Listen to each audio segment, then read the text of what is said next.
Welcome everyone. This is the All in FPL show. I am JB, and in a week where the World Cup finished, we are joined by the Morocco of the fantasy world. Everyone was rooting for them, but a lack of quality told in the end, and they ran out of steam. It's the one, the only Alex Doyle. Well, JB, thanks for the intro. No worries, I saved it especially for you. And we are also joined by a man who is the Argentina of the FPL world. He's proven to win the lot. Loves dirty tricks and underhand tactics, and is more Willie Caballero than Emmy Martinez. It's the richest man on the planet. It's Joshua Waldridge. Well, I suppose Argentina must be better than Morocco, right? So I've got to take that, I think. Yeah. How are you doing, JB? You all right? Yeah, not too bad, thanks. I've missed FPL, so looking forward to getting back in it. But it's a good World Cup, wasn't it? Did you enjoy it? Yeah, it was absolutely amazing. Obviously, as I just said to you, and I've said to everybody I've spoke to, I think it was the best World Cup of my lifetime. The first one I saw was 2002, so I think it's topped every World Cup since then by quite a distance, I would say. Yeah. What do you think, Doyle? Yeah, it was good. I think the only thing I think was missing was the semi-finals were a bit poor, I thought, because that's the funny thing about these competitions. Like the upsets are great when they happen, but then it sort of reduces the quality in the next round, sort of thing. So I lost a bit of momentum with that. I feel like in terms of like my following of it, but I mean the group stage were amazing, last 16s were amazing, and the final was incredible. So. I really enjoyed the Morocco-France game. Actually, I thought Morocco were absolutely immense and France were terrible, which like evened it out. But yeah, I don't know how they didn't score in that game, especially at the end. I really needed them to score, to be honest. Yeah, it's a good World Cup. I really enjoyed it. I can probably go back to what was it, Italia '90? So it might have been a little bit before your boys' time. But yeah, it's definitely one of the best World Cups I can remember as well. I think high point for me, obviously apart from the final, because that was amazing. The Holland Argentina game, absolute cracker that was. I really enjoyed that. Yeah, that was amazing. That last second, the Weghorst goal, that was. There was just so many late goals, weren't there? It felt like in the tournament, like it felt there's so many late dramatic goals that changed things. It was incredible. Yeah, really, really good. And now back to FPL, eh? So Doyle, do you want to take us through what we're going to be talking about today?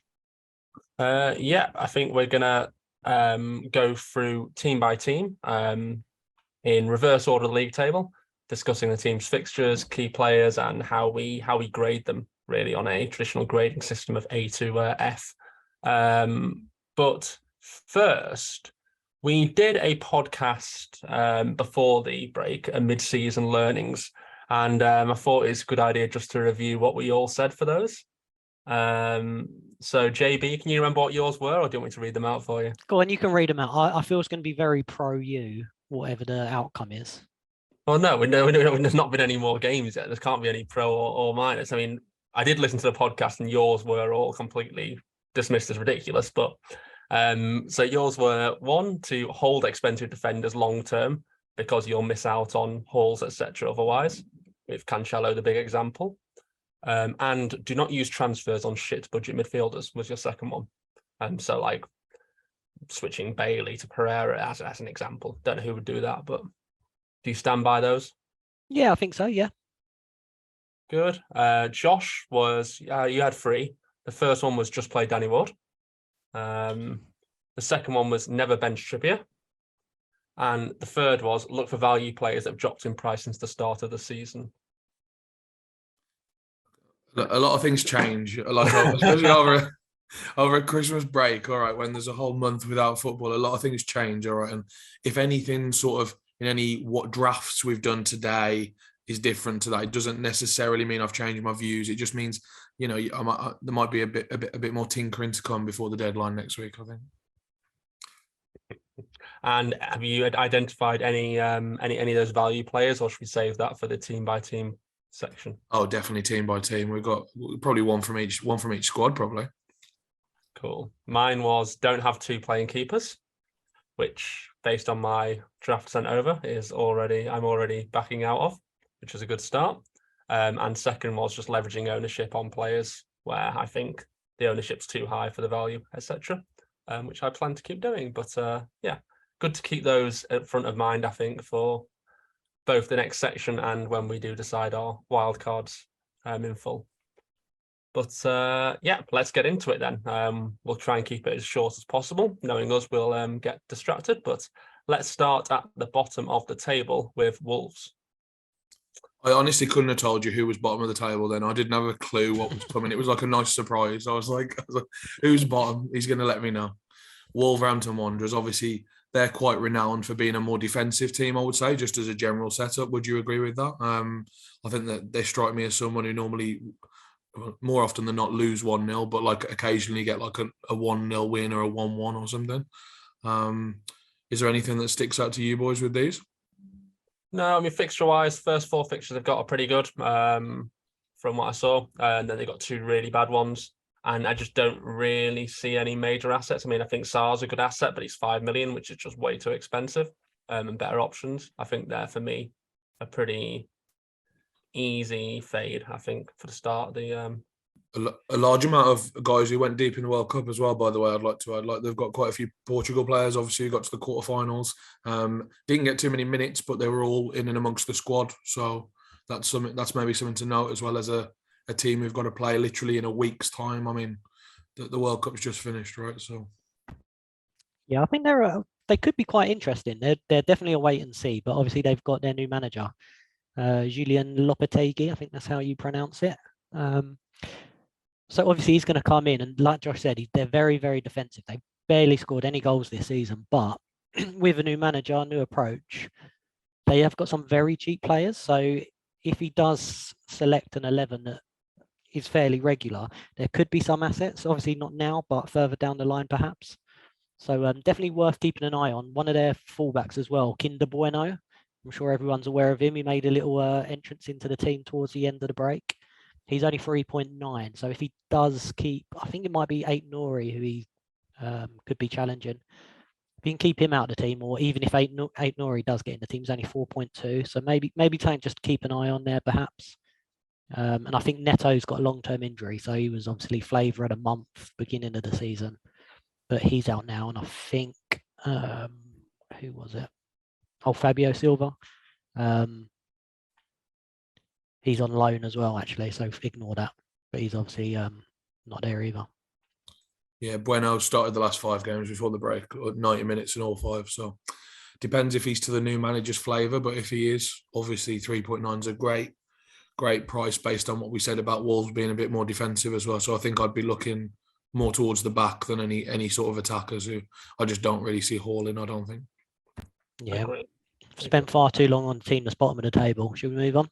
Yeah, next is Southampton.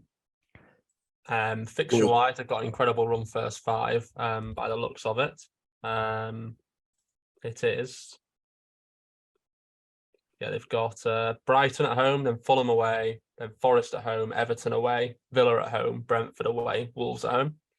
So they had most of their bad fixtures before the break, and now they've got a really nice run coming up. Anything that stands out to you guys in terms of assets? I think very similar to Wolves. Obviously, new manager at the helm. We only saw briefly in charge against the Liverpool game, and they looked really, really good in that game, even though they lost.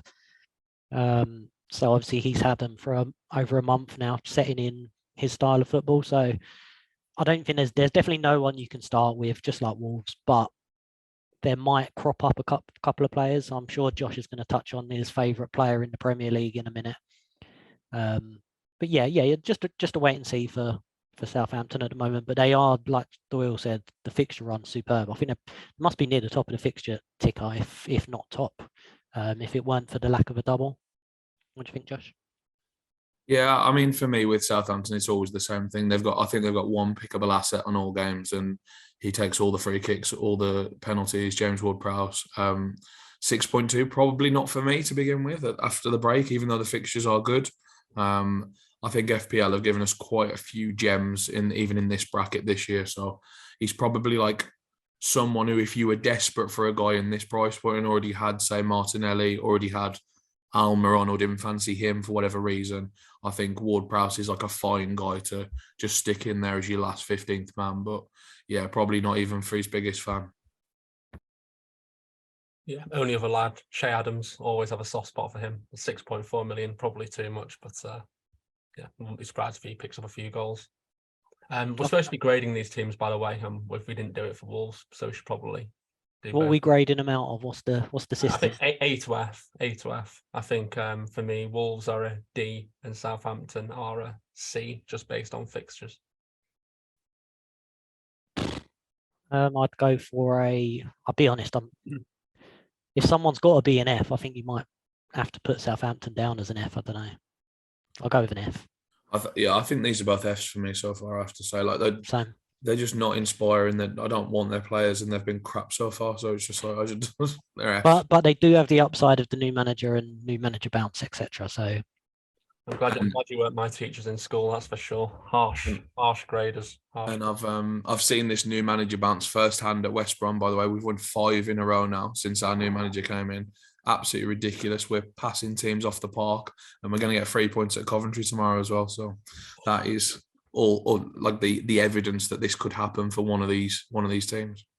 Josh's tip of the week. Okay, Forest. Bad 2 fixtures, then 5 really good fixtures by the looks of it. What do we think in terms of assets? I mean, Morgan Gibbs-White, Nico Williams are the 2 that stand out to me. We've really come back with a bang here with the podcast. Fucking hell. Literally, the info everyone wants. I'm falling asleep, literally talking about it myself, literally. So Forest, I mean, they are also crap, by the way. Yeah, they've got 2 bad fixtures, did you say at the start, right? United away, Chelsea at home, then it goes Southampton away, Leicester at home, Bournemouth away, Leeds at home, Fulham away. I think they're a non-event because, and I'll tell you why, because the first 2 fixtures are bad, and then the weeks after are when all the other teams have double game weeks. So all of a sudden, I think even as single game weeks, they're just not quite good enough to be in. So again, they're not. I mean, the asset that when I thought of Forest, I was just thinking of Dean Henderson, to be honest, and like I don't think that's enough with the fact that some of the other goalies have got double game weeks and stuff. I think I'd just rather have them and Danny Ward, obviously. So yeah. No Nico Williams for the 5th defender. He was a bit in and out of the team just before Christmas, wasn't he? I know he missed 2 starts, I think, out of 5 or 6. I'd be a bit nervous with that now, actually. They're also just not very good defensively. So I like Gibbs-White, but like you say, the problem is the doubles, and there's just so many options in the lower brackets this year that it makes it tough. But I think he could be one to come back to later in the season because they will have a double at some point because I think basically because all the games got cancelled, everyone's going to have a double at some point, at least one. So because when the Queen died, so I think yeah, it might be one to come back to. I think a bit later in the season. Yep, same. I don't think they're really worth looking at. Dean Henderson in goal, but as Josh pointed out, the fixtures ain't great. I think he's ineligible for the first game because against Man United, so he's on loan. So if you're looking at a goalie, he's not really an option either. So you can rule him out. And again, Nico Williams was competing with Serge Aurier for that spot. So could be a little risky. And there's a few other cheap defenders who, if you pay just a little bit more for, might be better value. So yeah, me and Gibbs-White again, he was playing up front towards the end before we closed down for the World Cup. But you'd imagine Johnson and Awiyini are competing with him as well. So he'll be pushed out wide some games. So not really an option at the moment. I'll give them an F as well. F for Forest. I'll give them a D. Very generous. Well, it's Christmas. The problem with you is, Doyle, right? All your kids in school would be going off to uni thinking like they're cleverest kids in the world, literally, and then everyone would realise they're thick, right? And then suddenly they just you've ruined their whole careers. Me and JB are just being honest, all right? We're just trying to be honest with these thick bricks, okay? Come on, all right. Okay, we got a proper team next. We got stars all around. It's the boys in blue from Merseyside, the Everton lads. The fixtures, I'll admit, they're mixed at best. At best, mixed. But yeah, come on, Josh, ring us through all the amazing Everton assets. Well, to be honest, the best one actually left yesterday by mutual consent. I saw it in the news. But Solomon Rondon's been released. So straight away, that opens up like a free spot up front because obviously now it's only Calvert-Lewin and Mopay competing for that spot. Is Calvert-Lewin still flagged? It looks like he's still flagged. I think he should be back, right? I mean, who knows, mate? Who knows? He's always injured. It doesn't matter. He'll come up. They'll announce an injury in training tomorrow or something like that. But I mean, it's probably interesting to compare him from a price point of view because like I know he's a different position, but he's the same price as Saka and Kulusevski and Foden. Like, are we taking we can't be taking DCL over any of them, can we? No, definitely not. I wouldn't be That's looking absurd, at. isn't it? Really, I wouldn't be looking at Calvert-Lewin at all. There's too many other strikers in his price point who are considerably better than him and have had better seasons so far. Obviously, you've got Mitrovic, you've got Tony, who may be suspended, but we'll get onto that shortly, I guess. Callum Wilson. So the way that Calvert-Lewin's come out the team with an injury, just can't stay fit. So not an option for me. Nathan Patterson is a great pick, isn't he? I'd say at 4 million. I think that's just an amazing pick, isn't it? Probably. Can we agree with that? Or I was going to say that because in terms of what we just said about Nico Williams, I think Patterson's shown a little bit more, and I think he's probably going to be a bit more nailed. Maybe not though. Coleman was playing well before the end of the season. Before the break, sorry. I don't know if he got back in time. Patterson, as in, I don't know if he was starting again. He did start the last game before the break, actually. But so did Coleman. It must have been some weird formation. I can't even remember now.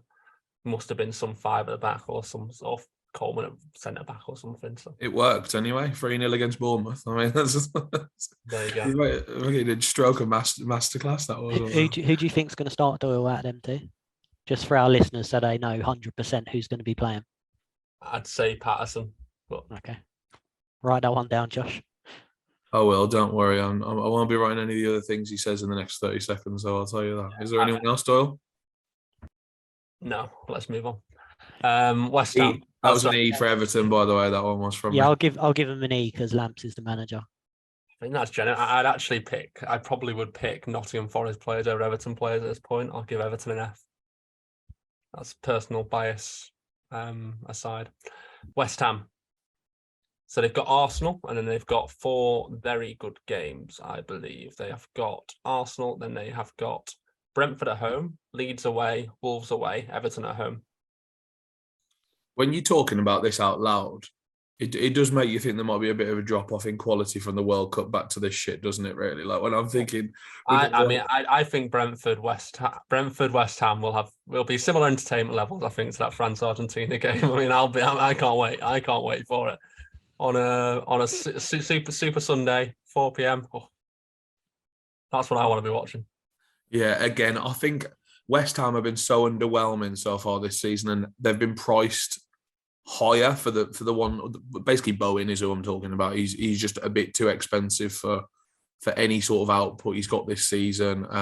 For how defensive West Ham have been as well would be the other point to that. I just don't think he's worth 8 million. And again, like I'm looking at the rest, and I don't really want them, to be honest. The Cresswell for me is the only one I'd consider 4.8. Yeah, that's probably one of the ones that's dropped in price a bit, like I talked about on my thing before the break. So 4.8 seems all right, yeah. I don't know if this is 100% certain, but I'm sure I heard something about Cresswell injury or something.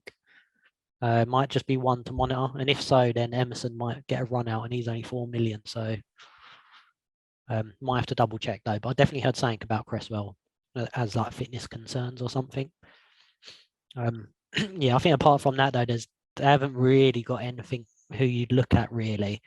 They have got Lucas Paqueta, 5.9. He showed in the World Cup he's a very decent player, and he hadn't quite shown that for West Ham yet, so could be one to watch. Apart from that, I don't think the striker situation's really sorted. Scamacca seemed to have a handle on it, but Antonio's still involved, and always a 60-minute sub as well. Yeah, like yeah, you said. it's not something you particularly look at. And Bowen, in terms of his price tag, I don't think he's really lived up to it this season. He's got 2 more points than Rice this season, and you can get Rice for 4.8 million at the moment. So not really for me. They've been the most underwhelming team compared to what you would have expected from them this season, I think. So I'd probably give them an E in terms of the rating. And the keeper's 5 million, which is too much as well when you've got the likes of a Danny Ward for $1 million cheaper. So yeah, E, B, that's being kind. Yeah, agreed. E. I'll stick with you guys on that one. Leeds. Now here we go. We got some value here finally. We got fucking Jason Somerville in midfield, haven't we? My favourite player.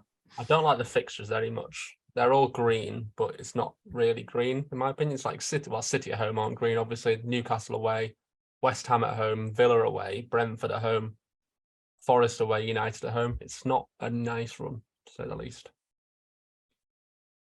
Everton Saints to follow that as well.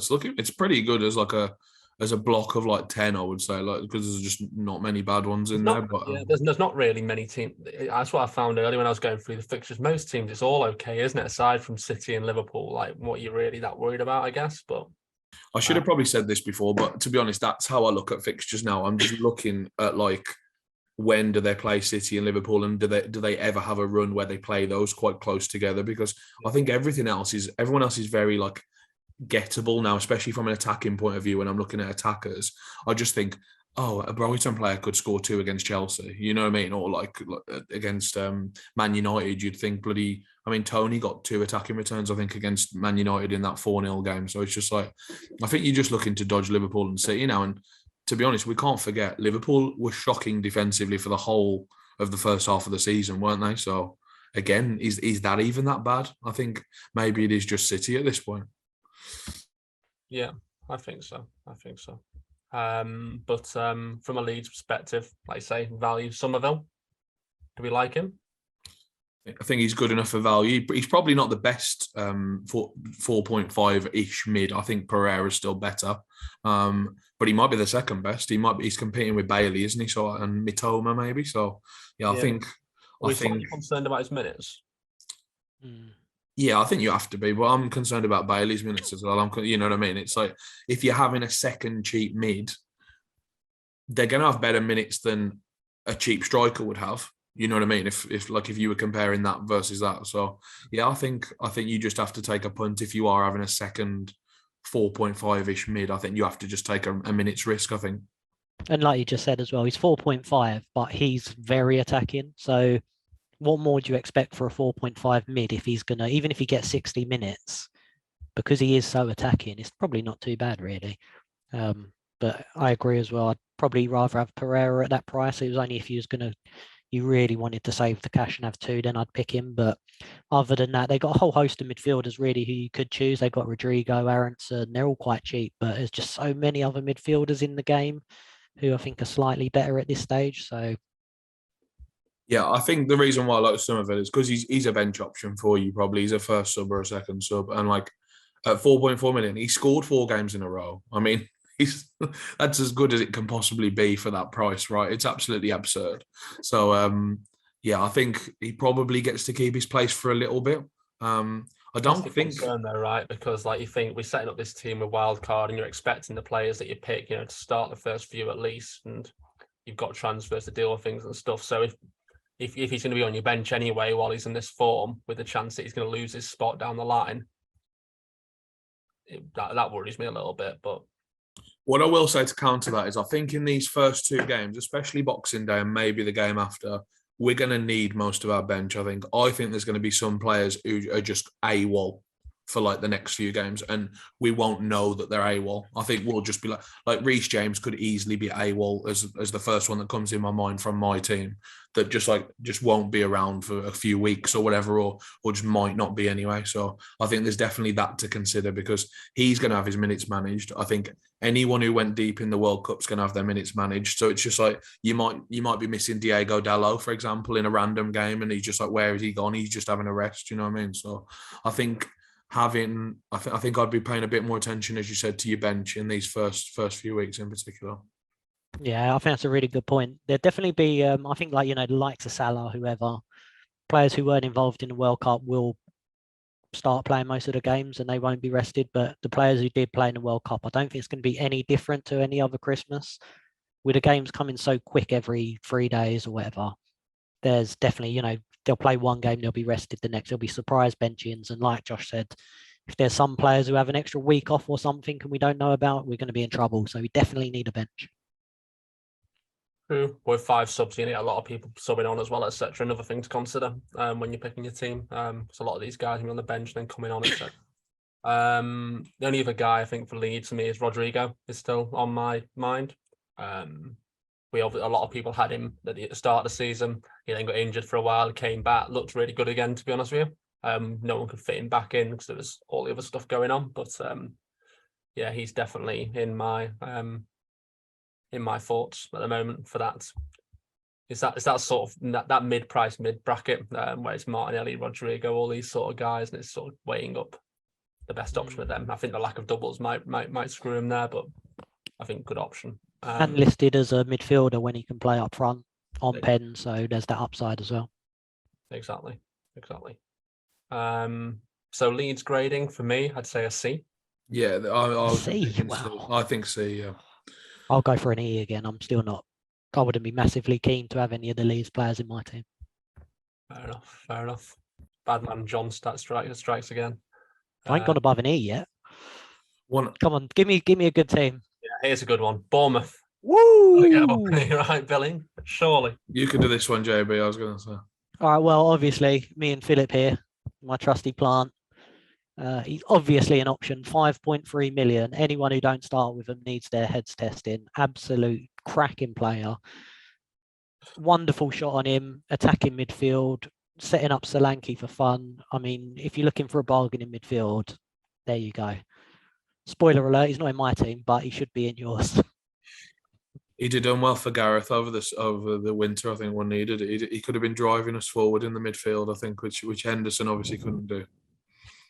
Philip Billing? Yeah. Well, he's Norwegian for a start, but yeah, he would have done a job for us.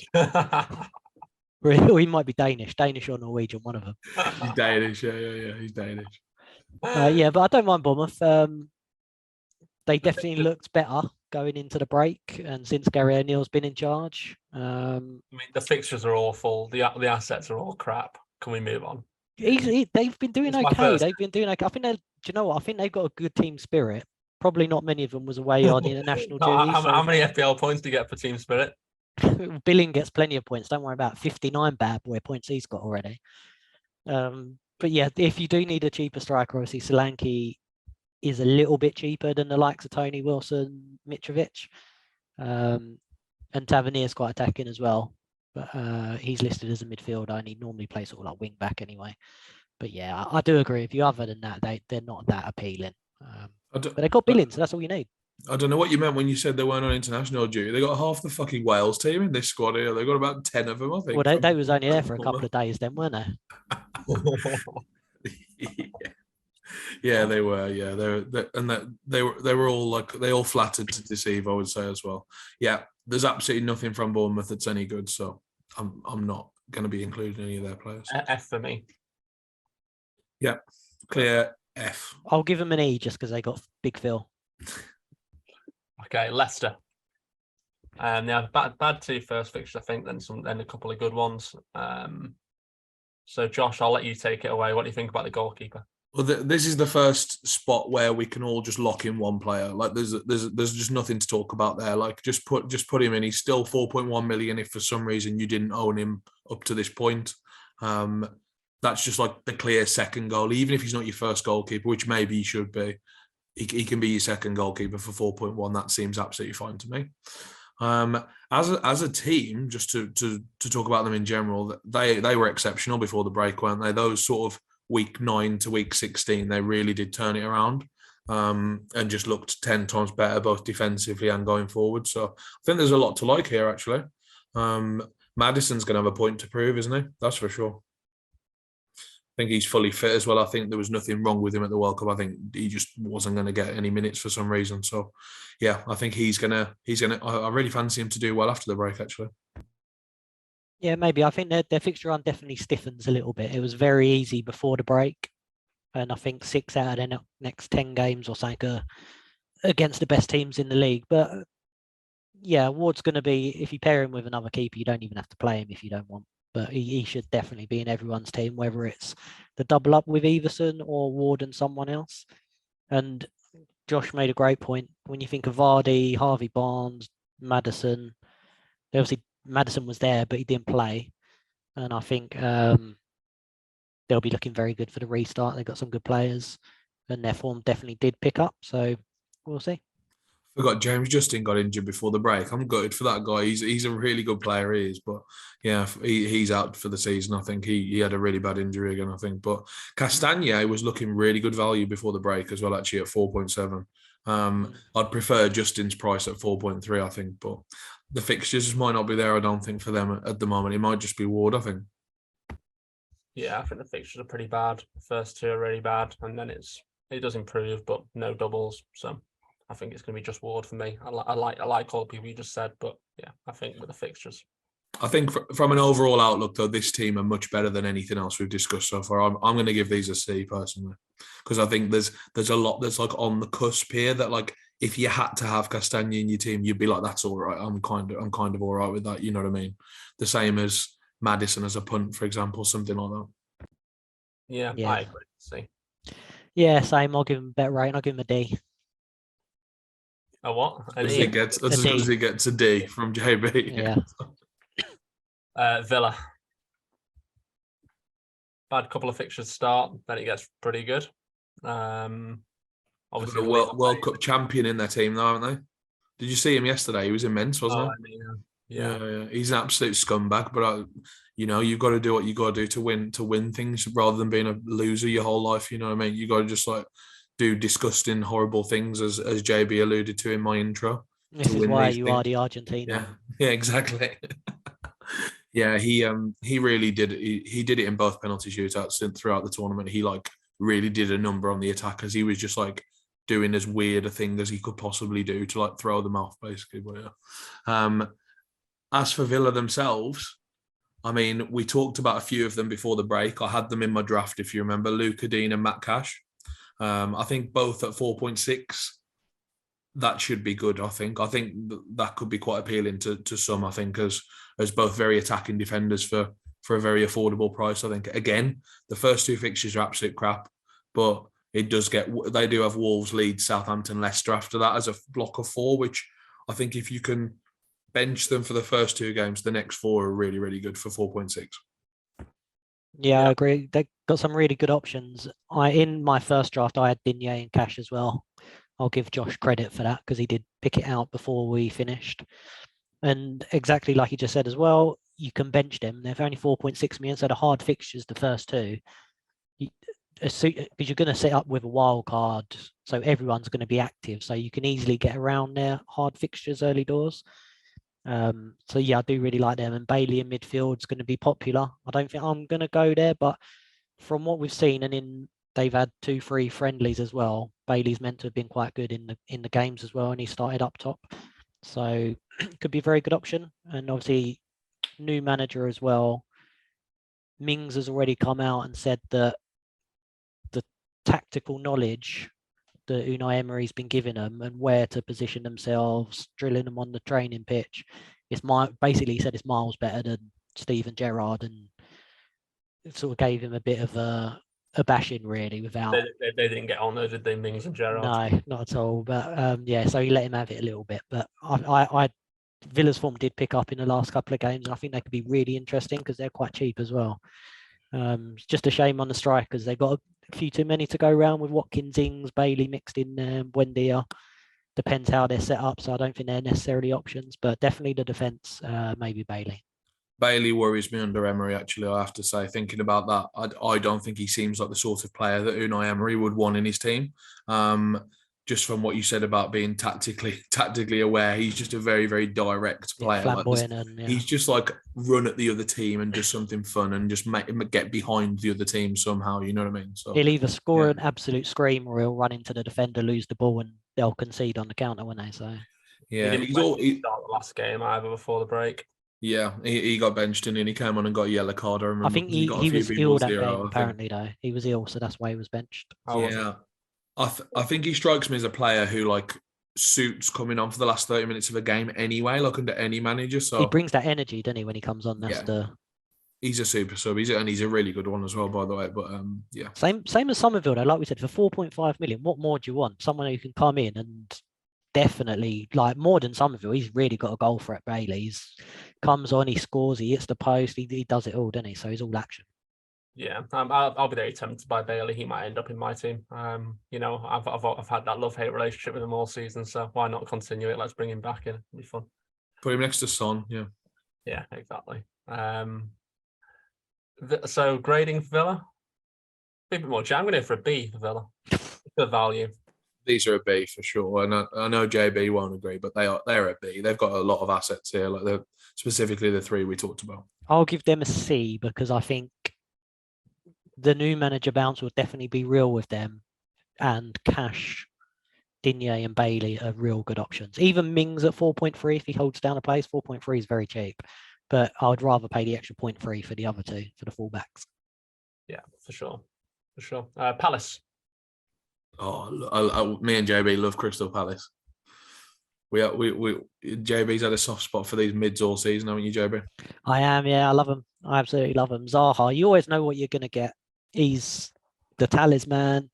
He's on penalties. He does miss after penalties, but he wins more than most people anyway, so that can counter that a little bit. But yeah, he's just a great player. He's always seems a little bit too cheap for what he produces. I think 7.5 is a really good price. Really, for what he always gives you is more like an 8 point. He's always a million cheaper really than what he should be. That's why he's good value. He is very inconsistent, but if you just hold him in your team, eventually he will get the points. And I think Eze as well. It's so hard to get all these mids in. It really is. And I think for 5.7 million, Eze is a steal because he'll outperform his price tag, but so will so many other midfielders. And it's just a little bit tricky to get him. But Eze's 4 points behind Zaha. So if someone picked him in their team, I wouldn't put him off him. So yeah, I really like Palace. A couple of good defenders as well, but there's other options, I think. Got one to flag there, by the way. Gay, he's suspended for the first game, so don't pick him. All right, just like because he's actually a good price, but I think you can just go Anderson. That was just like an auto excuse to flip to Anderson. I think for a very similar price. I wouldn't go any Palace defenders. I have to remember that everyone had them second up, like towards the end of. People saying end of the season, but before the break, everyone had loads of them. Remember, because they had a really good run, and he kept like one clean out of like 6 or 7 or something like that. Yeah, I got Gay, and exactly that. Yeah, exactly. I don't think they're a particularly good defense. For me, Zaha's the only possible pick. But I think the fixtures are kind of too bad over a reasonable sample. It's like over 6 or 7 is quite bad. What I'll say about Zaha is he's a nice 1 to 2 week punt, I think, before you flip him to a double game week player or something like that. So yeah. I think for the first 2, you could just take him, couldn't you? Like JB said, the issue with Zaha is he's one of those players that produces when you don't expect him to. He does well against the big teams, that sort of thing. It's quite hard to predict where his points come. Like Forest before the break again, where did he get sent off or something? He missed a penalty, didn't he, or something? Missed a penalty. That was it. He missed a penalty, yeah, on the last game. So he's a bit of a troll like that. So I think I'd fade for now. I'm actually leaning towards agreeing with you, actually, because I think my decision with him was I was either going to 2 week punt him or not at all. And I think one of the lessons we talked about before the break was he's one of the ones you have to stick with if you want to pick him. So, I think I'm just going to go not at all this time around and maybe bring him in when there's a double and just keep him after that or something like that. But I think for now, I'm just going to go without, because I think with the teams that have got doubles coming up, which we haven't talked about one of them yet because we haven't got to that point in the table. But I'd just much rather have those assets, I think, than a safe, steady Wilfried Zaha. Yeah, I mean they're a D for me. I think I don't really like anything except for maybe Zaha. Yeah, I think a D as well. To be fair, I do like the midfielders, and honourable mention to Elise as well. I think he's another cracking player. He didn't start the season off. He was injured at the beginning of the season, so he come on as a sub a lot. It's only the last few games he started playing more minutes, and he's my new sweetheart for Palace. I'll keep my eye on him. You could be the only guy in the game who's got 3 Crystal Palace midfielders in your team if you really wanted to be. I think I need to do it at some point. Maybe in if I use what is it when all the blanks come in the FA Cup and I knock out a free hit or something because there's only like 5 fixtures or something. If Palace are one of them, maybe that's when a viable triple up can happen. Sounds good. Yeah, they're a D for me as well. Who's next? Brentford. Have we not got to Fulham yet? Are they like 12th, 10th or something? They're winning the league, mate. The top of the league. I mean, this disclaimer, I might have just missed out random teams by accident, but No, I've not. They're next. They're after Brentford. But, yeah, Brentford. Now, we all saw the game just before the break. Obviously, they beat Man City, didn't they, in the last game before the break? And it was absolutely amazing to watch as well, to be honest. We were all together, weren't we? And Tony just looked amazing in that game, didn't he? He looked absolutely amazing. It was like he was just taking it very personally about the World Cup call, I think. And he was just like, fuck you, I'm just going to do whatever I want. And I wonder if we'll see that again after the break. So is he banned? What's going on with the whole betting thing? Is that... I don't think there's a verdict yet, so I think he's all right for a minute. But what do you guys think about that? Do you think he'll get a long ban? Like a really long one? Or? From what I read, it's meant to be a long ban. And I think it's on Thursday it happens. There's something happens on Thursday, whether it's they're going to discuss it or something, or they had until Thursday to put a case forward or something. So, yeah, just have a listen and see what happens with that. But we'll keep an eye on him then. Yeah. In case he can't play again this season, which is a very distinct possibility, I think, if there's some sort of ruling happening soon. But no, I've got no idea. But I don't know. If it was me, I'd guess it might be like 10 games or something. But I'm just plucking it out of thin air, really. That's just if I was dishing it out. If you were dishing it out, just based on no rules, just like how much your feel amount that you think it's... Yeah. I took all of about 15 seconds, 10 seconds to come up with that, and yeah, I think that's about right. Right then, an all in FPL exclusive. He's going to get 10 games if he's found out. Yeah, if they got a bit of common sense about him, yeah, it'd be 10. But all we can talk about is from a football point of view now, and he looked immense in that game before the break, and I think he is just like a good asset anyway. He takes the free kicks, he takes the penalties. He's just like a talisman for this team, isn't he? And he's really good. So yeah, I think he could be very pickable actually if he's not banned immediately, because although they've got kind of 3 tough fixtures after that, again it goes Bournemouth, Leeds, Southampton as the next 3. So it's like very, very hit and miss. Yeah, and like you say, I'm not really that scared. Tony's kind of like a player as well. I don't really sort of target fixtures too much with him. Like he's sort of a hold or don't. And I never, ever do, because I think he's a loser and I hate him. Yeah, I wouldn't let the fixtures put you off if you did like him. But, 3 double-digit hauls this season at plus a 9, an 8, and an 8. He's actually just like really, really good. And like he has the upside as well. Like, he's got a hat trick in him at some point as well. It's like, I think he's just a really good player, to be honest. I think he's always just a good player. Yeah, but you see, like, he scored a hat trick against Leeds, which, okay, fair enough. But then he scored 2 against Brighton and 2 against City, where you wouldn't expect him to. So I think he's very not fixture dependent at all, if you see what I mean. Yeah, there's a few I'd throw in. I think we said this before the break about him actually, but I think him, Zaha, Ward-Prowse, even Maddison, those 4 strike me as just almost fixture proof. And it makes sense because they're on the pens and the free kicks, so that can happen against anyone, can't it? So yeah, I think there's probably more to add to that group, but those are the 4 that always come to my mind when I talk about that. Maybe Mitrovic as well. Yeah, a bit of Mitrovic. I think they do. Yeah, I think they score more against. Yeah, but I get what you mean. I don't think anyone else from Brentford for me. No, I think that's the point as well, that Brentford, despite being a half-decent team, and they get some good results, apart from Tony, who you can't really touch because of the ban at the moment and this bit up in the air, they've kind of got nobody else, despite being like a better team than almost all the others we've mentioned. From an FPL perspective, I actually quite like Mbumo. I think he's always delivers more than you think, but even that, I wouldn't really go near him, especially not as he's a forward in the game. But yeah, maybe Ray, the goalkeeper, he's pretty solid. Gets a lot of save points, but other than that, there's no one really you'd look at. They're all like near misses. I think like Rico Henry's fine for 4.5 as well, but like there's always someone better. There's always just someone a bit better. Like the rest of the defense, by the way, has been all over the shop. I've been looking at the last like 8 games, and they've played a different combination of centre backs every single game. It's normally like 3 of 4 or 3 of 5, but if you haven't got that absolutely assured start, I don't think it's even worth talking about. Like, because let's face it, they're a bit too like in the wrong bracket anyway. Because I think there's better assets for the same price. Yeah, these are an E for me actually. F for me. I'd give them I'll go an E, I think. Fair. Fulham. Hey, double game week. Fulham have got a double game week, everybody, and that is in game week 19. And their double is Chelsea is the second game and the first game is Leicester.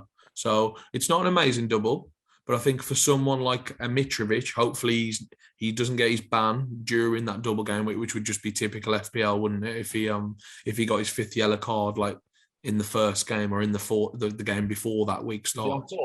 Yeah, he's on 4. You know he's going to get it like 100%. At some point, that's for sure. Let's hope he gets it the first week. We'll actually celebrate if he gets it in like the week 17 because that means he can play in the double basically. So yeah, not a great double, but for Mitrovic and Pereira in particular, I think they're completely fixture proof at this point, and I think Leicester and Chelsea is more than fine anyway.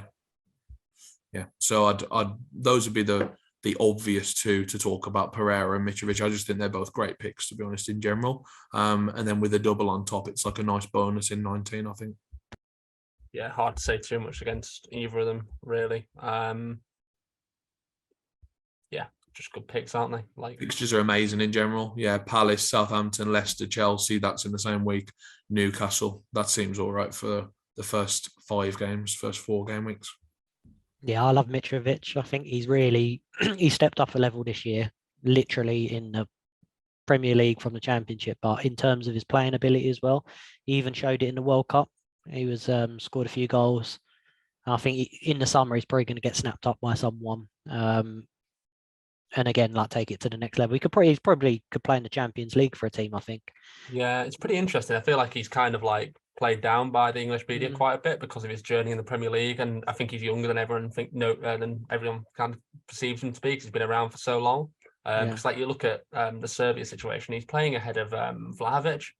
Yeah, that's how you pronounce it. But obviously, he's like a striker for Juventus. He's considered world class, and he's behind Mitrovic in the pecking order. So I think you're right. I think he might end up getting snapped up by someone, by a big club in the summer. He's an absolute like volume merchant as well. He's like number of shots is just absolutely insane. Literally, like he had like I think he's had 7 shots in about 6 of the 16 games so far this season or something. He's averaged 5 shots a game. Yeah, that is crazy. Like, and he did it for Serbia the other day as well. Again, I think it was against was it the Switzerland game or the Cameroon game? He had like 9 shots or something like that in like a World Cup game. That is insane.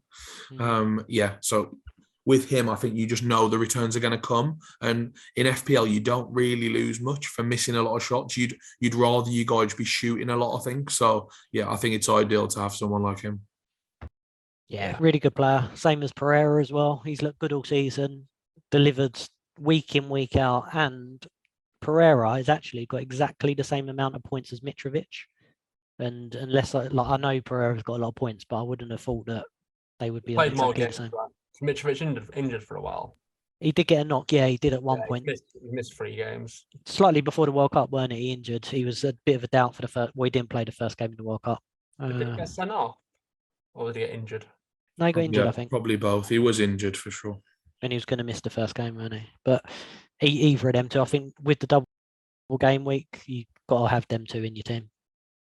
Yeah. I think Pereira in particular is like, he's in the Ward bracket of being a must pick. I think there's just no reason not to have him, whether it's as your first sub or in your 11. I think both are very plausible, to be honest.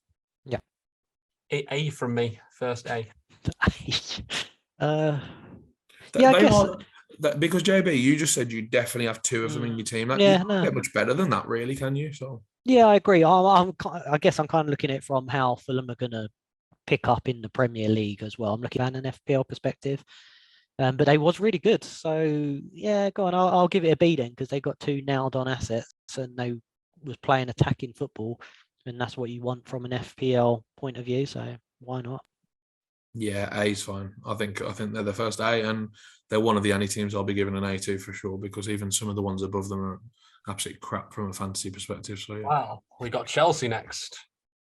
Great fixtures, double, and a very weird set of assets. I think it's quite difficult to navigate Chelsea at the moment, given the form going into the break was so poor. The fixtures are really good, but Potter's doing wizarding things with his lineup, making people coming in and out of the lineup disappearing. It's a hard situation to sort of grasp, really. JB, as the resident Chelsea fan, what's your take?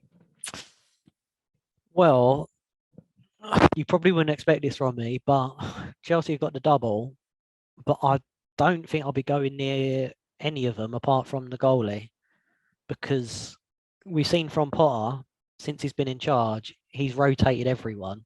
No one's been safe. He says himself that he's got such a big squad, he wants everyone to be fresh. And from Champions League game to Premier League game, there's been no... You haven't been able to suss out who's going to play and who hasn't played. There's no sort of system in place that you could probably say, okay, that means he's going to start next one. He's just done whatever he wanted each game. So it's very hard to predict the lineup. And even though we've got a double, I'm not really that interested in it, because I probably would assume that everyone might just play one game. I don't think there's anyone who's really nailed, apart from if Kepa is fit in time, because he has had an injury. Looks like he should be fit, but he hasn't taken part so far in the pre-season friendlies, or return the season, whatever you want to call it. But for 4.5, I think Kepa's a must. If you're going to go with Danny Ward, maybe that's what I'm going to do. If you do want to save a little bit of money, it's not a bad idea, but come the double game week, you'll probably be regretting it if Kepa is going to start twice. But other than that, I find it hard to choose anyone. The other one would be Reece James. As soon as I heard the double, I thought Reece James was nailed, but where he hasn't been fit, I don't think he'll necessarily play every 3 days. I don't think he will, but I think the points will make up for it, just because he's that good as an asset. Possibly. And then you'd just be looking at it in terms of, do you just want Reece James in your Premier League team, in your fancy team, which is absolutely fine for 5.8 million. But yeah, I'd expect he'd only, for at least the first month or so, once it resumes, he'll only play 1 game rather than 2 a week. Yeah, though, I mean, those first 3 fixtures for me are just so good. Actually, I can't resist jumping all in on this Chelsea bandwagon. It's just who's going to start though. Bournemouth Forest double. It's just too much for me. So I think Kepa, I'll have Reece James for sure. I'll have both of them for sure, and then I'll probably squeeze in a third one. Whether that be, I like Thiago Silva. He might miss one of the doubles. Yeah, but I think the points will make up for it. Or Raheem Sterling is still on top of my mind. Always on the top of my mind. Josh? Yeah, I like Kepa and Reece James, and I think if I had to punt a third, I'd probably punt Mason Mount. But just like, yeah, I think it's an absolute punt, to be honest. It's just like Kepa and Reece James I'm going to be picking. The upside's too good for Reece James, especially in a double. He gets probably 2 bites at the cherry. You'd probably think 120 minutes total. So if he can, he could get a game where he gets a goal and an assist or something, and then that's easily enough for across the 2 games, obviously. So yeah. And Kepa, I'm hoping he starts. For 4.5, he is too cheap. And it's not the way with the goalie spot as well. It's not the end of the world if he doesn't play, because you will just have your other goalie. And me and Doyle were talking about it anyway, where you might not even want 2 starting goalkeepers. So it's a problem if he's not starting, but you'd sort of just be happy with Danny Ward, I think, just playing every week and just seeing how many points he can get for 4 million. So yeah. Tough. I think in terms of grading, I'd give them I can't say a C and then have 3 of them, can I really? I think I've got to go for a B. Just the fixtures are so good, but the assets are so bad. It's tough. Yeah, I think the assets are good. Well, I think the assets are good if they're playing, but you just don't know who is going to play. So just from that perspective, obviously they got Kepa, which is fine, and James is fine. Even if he just plays a single in the double, he's still good. Like you said, he's got some good fixtures. So I'd give him a C, but other than that, not too sure. FPL are on fire as well, as always. They got Brozier not flagged and he's out for the season, but that's one to watch if you think we've got a cheap striker if Aubameyang isn't fit, but he's not playing. He was about to get in the team as well, I think, genuinely. I think he was really close to getting in the team, to be honest. Yeah, Aubameyang ain't really done too much. He's been okay, but nothing too special. Chelsea, I'm going to give him a D, and I'll tell you why. Because I feel like I'm being forced against my will to include these players in my team because I really don't want to. Right, I really do not want to. They've been crap, and I don't want any part of this. Like, it makes me feel so uncomfortable when I don't think my player's going to play every week, and I'm back in the spot where Kepa might not start. I don't even know. Like Mendy was okay at the World Cup. He wasn't great. He wasn't terrible, but if Kepa's fit, I think he'll start. But you're spot on. It's like they've got the double, so everyone thinks, right, I need them, but we get blindsided a bit, I think.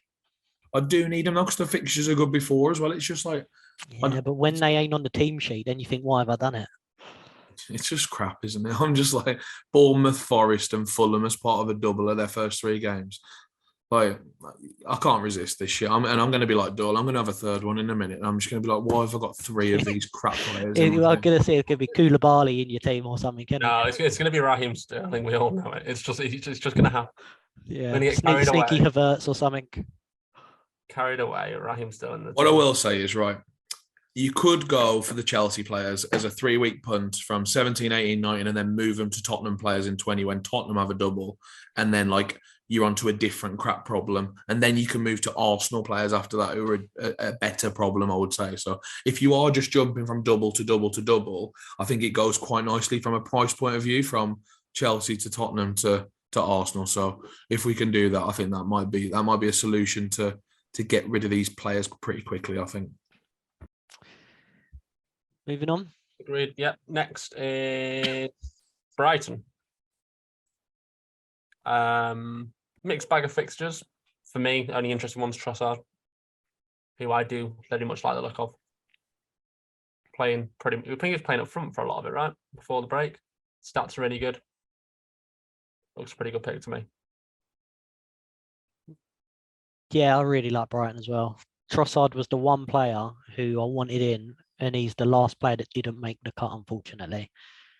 Just because there was a couple of cheaper options in midfield, and I wanted to spread the money around a little bit. But actually, no, to be fair, I literally ran out of spots in midfield for him. It weren't even about the money necessarily, but it's really hard for teams that don't double because there's like players around the price brackets, right? Like Martinelli, etc. That got the double, and it just makes it tough. And I think there was obviously with Potter, they was doing really, really well, and it is Potter who's led them and done well. But I think their players are actually, when you look at them, they're fantastic. McAllister, obviously, we've just seen in the World Cup how good he is. But then they've got other players like Mitoma's come in, he's looked really good. Estupiñán at fullbacks look really good. Gross has revived this year and looks really good. Dunk's always been solid. Sanchez is a decent keeper. They've got Casado's really good brilliant players as well. Casado's brilliant from Ecuador as well. He's a really, really good player as well. Yeah. They've got a really good team now. Yeah, I think they have. Awful. I think it's crap. I think it's a lower mid-table to championship team, in my opinion. But like the defense is all crap. It's like Dunk, Veltman, Webster. Gross, like you say, Gross is still playing. He's crap. McAllister's good, okay. Trossard's a good player. Mitoma looks okay. He's a sort of player, who's emerging. He's like an Anthony Gordon style player, but he's not good. Then they've got fucking Danny Welbeck up front. You're saying that's a good team? I think they're decent, yeah. I just think they're unfashionable. I think they're just crap. I think they've got a good system and they've got a lot of crap players. They'd be my pick to, if I was having a bet each week, I think you'll get good value on them. And I think in terms of where they finish, like if you're doing a handicap table now till the end of the season, I think they could outperform what people expect of them. So I quite like their assets. It's just different to like what the players are like though as players. You know what I mean? Like I don't think they're quality players. I think they're a really good system and they'll do well. But I think the players are crap. I think they're okay. I think with a good, I don't think I'd necessarily be bringing in all their players, but with a good fixture run, Trossard and Gross would be on your list if they had a double or. Yeah, I think Trossard's a really good pick. So I think sort of a mix of what you two have said, but also the complete opposite. So I think they are very, very, very good technical footballers, but they are crap fantasy assets. And I never pick a Brighton asset. It's been the same crap for the last 5 years with this team. They're just like pretty good. Like Trossard's obviously fine, but the rest of them, I don't think you can touch any of the rest of them, can you? Like I don't. You can go near. don't know. Pascal Gross, I don't know how you pronounce his name, but he looked really good at the start of the season. Obviously, everyone was bringing him in, and he didn't really his numbers didn't really go down towards the end. It just he just sort of went out when he got injured, and he sort of started blanking. But he still looked good. His stats were still good. So I think He's a stats player though, isn't he? He's always had really good stats. I think he's always been one of the players who's done well with XG. I think. Relatively. Yeah, and so like. Yeah, I don't know. I'm always happy to fade him. I think, although he's a kind price at 5.6, that's actually all right for someone who you don't expect much of. Trossard's the pick still, I think. Yeah. Gross has got more points than Zaha. He's got more points than Pereira. Philip Billing, more points than Son. You talk about handicap though. He literally he gave himself his own handicap of like 25 points at the start of the season in the first 4 weeks. True. You know? He did get a lot of points for the season, but he's only, he's like 5 or 6 points behind Saka and Foden, which ain't bad, is it really? Yeah. He got 35 points in the first 4 weeks, man. It's a bit like since then it must be pretty underwhelming, I think. Like the last 3 games before the break they got 7, 9, and 1. So it's not. But to be fair, in between that, it was all blanks in between. Yeah, he had 5 or 6 in a row blanks. To be fair, but he was injured, wasn't he? And came back. Well, he didn't miss any games, but he I think he went off on one of the games at 67. I think it looked like an injury, and he was actually fine. And as an overall, you'd take this all day. Needless to say, this is like a massive amount of points for the price, obviously. So yeah, I think maybe I've been a bit harsh on him there. To be fair, I think realistically, we would never be picking him, though, would we, without him? Probably not, no. Unless it's a blank week or a double. Yeah, you'd pick him in a double. He'd be your second Brighton asset next to Trossard, I think. I think that's it. That's exactly what you'd do. But yeah. They're a D for me. Yeah, the keeper's crap as well. He doesn't make any saves. He hasn't made a save for like 2 years. So these are a D for sure. I'd give him a D as well, which is quite a good rating for me. Liverpool. Here's an interesting one. This is fun. The fixtures are pretty good, right? They don't have a double, but the actual fixtures overall, all right. Aston Villa, Leicester, Brentford, Brighton, Chelsea, Wolves, Everton. Not bad. Got no interest. Like they've just been really expensive for how rubbish they've been so far. And like when you come in to spend your money on the likes of a Salah or a Darwin, it's really hard to justify when they don't have the double. Whereas like Tottenham do, Arsenal do, Man City have 2 doubles. Like I just feel like that's where I want to put my money. I think, as obviously the counterpoint to that is Salah's had no World Cup, which I think is a really big factor because I think he probably just starts every single game as he would have anyway. Whereas we might see a bit more rotation in the other teams, but yeah, I think I'm really tempted to just have Haaland and De Bruyne. I think and no Salah. I think that's the way I'm thinking about it at the moment. I wouldn't consider Salah, but Darwin Núñez is a fantastic pick still. I mean, I think there's obviously the option of the other forwards who, you might prefer. The ones that double, but I mean, Darwin's numbers are just absolutely outrageous. Like he likes a shot as well, doesn't he? He shoots 6 times a game, like, and his XG numbers are incredible. He's the focal point of that attack. They just send everything through him. I'm hoping some people will be put off by his performances in the World Cup. But I actually think he's too good for his price, I think. Yeah, I'm slightly more up on Liverpool than you two. And Salah as well. I've always been a lot more pro Salah than you two, but I think where he's had a rest for a month. No, I don't believe that. He's going to be chomping at the bit to be playing. I think he started to get back to his best as well, just in the few games before the break. I think he's one of the first names on my team sheet. So I'll be sailing up the all-in FPL table if you two go without. I don't mind the Darwin pick, though, I must admit. With Jota being injured and Diaz injured, I think Núñez probably a lot more nailed than he would have been at the beginning of the season. I think he's nailed anyway. I think he's absolutely nailed on for them, to be honest with you. Yeah, I don't mind him at all, but he does get a lot of chances. He misses a few chances as well, though. Oh, yeah, he misses loads. I mean, he's actually crap at football, but he just gets all the shots. And like you said earlier, Josh, it doesn't matter if you go in or not. It doesn't matter if you take 15 chances and score 1. It's the amount of goals you score, He's getting enough chances to put them away. Yeah, he's like he's a more expensive version of Mitrovic, I suppose you could say. Yeah. Really. So, yeah, I think more expensive, gets more volume, better team. I think Mitrovic and Haaland are locks for me, and if I had a third striker, it probably would be Núñez. but I think I'm tempted to go 2 strikers, I think, in which case he would miss out. But I think Mitrovic and Haaland are more certain in my team than he is, obviously. 2 strikers seems insane, right? Like it was all about, it's like how many strikers do you fit in before the break? Yeah, Jesus got injured though. That's a big one. That was half the teams he was in. So that's one for people, I think. Harry Kane, obviously to come on to as well. Also has a lot of shots. Doesn't have a lot of shots, but scores every single one that he takes. So that's what you. I've got a good Harry Kane rant coming up, so we'll save that for God, here we go. Yeah, he's not in my draft at the moment though, Harry Kane, which will surprise you because he's been in my team since Gameweek 1. But I just like Mitrovic, Haaland, and the shape of the midfield too much, I think. Liverpool defenders, any interest? I'll be honest. In real football terms, I think Liverpool they look better before the break, and I think this break will do them really, really good. They needed this break so badly because they was not performing well at all, and I think where they've had that bit of time to go and regroup, they can come back and attack the second half of the season. I think we might see a slightly improved Liverpool. Again, defensively, I don't know if they will, but in my draft, you'll see it coming up. I had money left over and I didn't know how to spend it. It was obviously I could get Reece James, but I just doubt he's going to play that much with the injuries. And I actually got Robertson in because I couldn't afford Trent. And it was purely just for attacking output. And Robertson ain't gone to the World Cup, so could be full of energy running down the wing and he'll be ready to go. But they are quite expensive for what they've produced so far this season in terms of clean. So I can easily talk myself out of that one, I think. But overall, I think they could do well. I think they're probably a C for me. Yeah, I won't be punting on the defence. Yeah, I don't think.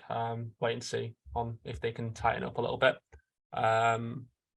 And they're probably a B from me, just for Darwin alone. I'll go with a D. It's D or an E for me. I'll go with a D. I think they're absolutely terrible and very, very overpriced. The defence has shown no evidence. They've kept 4 clean sheets this season and they were lucky to get 2 of those. Like the Man City game should have never, ever, ever been a clean sheet. And then obviously they had the 9-0 against Bournemouth. They drew 0-0 to Everton and they beat someone 1-0 or so. It might have been another 0-0 actually. They've just been so underwhelming and I don't see it changing with Jota and Diaz injured. I think that's really 2 key players for them. Trent hasn't shown any evidence that he can defend at right back still. I think this team from a fantasy point of view are too expensive. So I don't think I'll be having any of the red Merseyside players in my team for the foreseeable future. So we got a C, we got a D, we got an E. I really like him and gave him a D. Doyle's not keen and he gave him a C. We're all over the shop. I actually gave him a B, but we'll go the B. B, C, and D. Yeah. B, D. From the red side of Merseyside to the red side of Manchester United.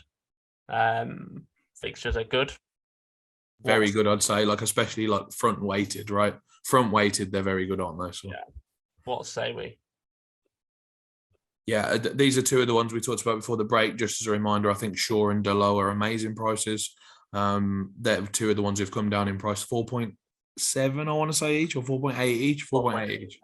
Yeah, they're both 4.8. They've got Forest, Wolves, and Bournemouth the first 3 games, which it doesn't. 2 of those at home as well. Doesn't get any better from a defensive point of view, I don't think.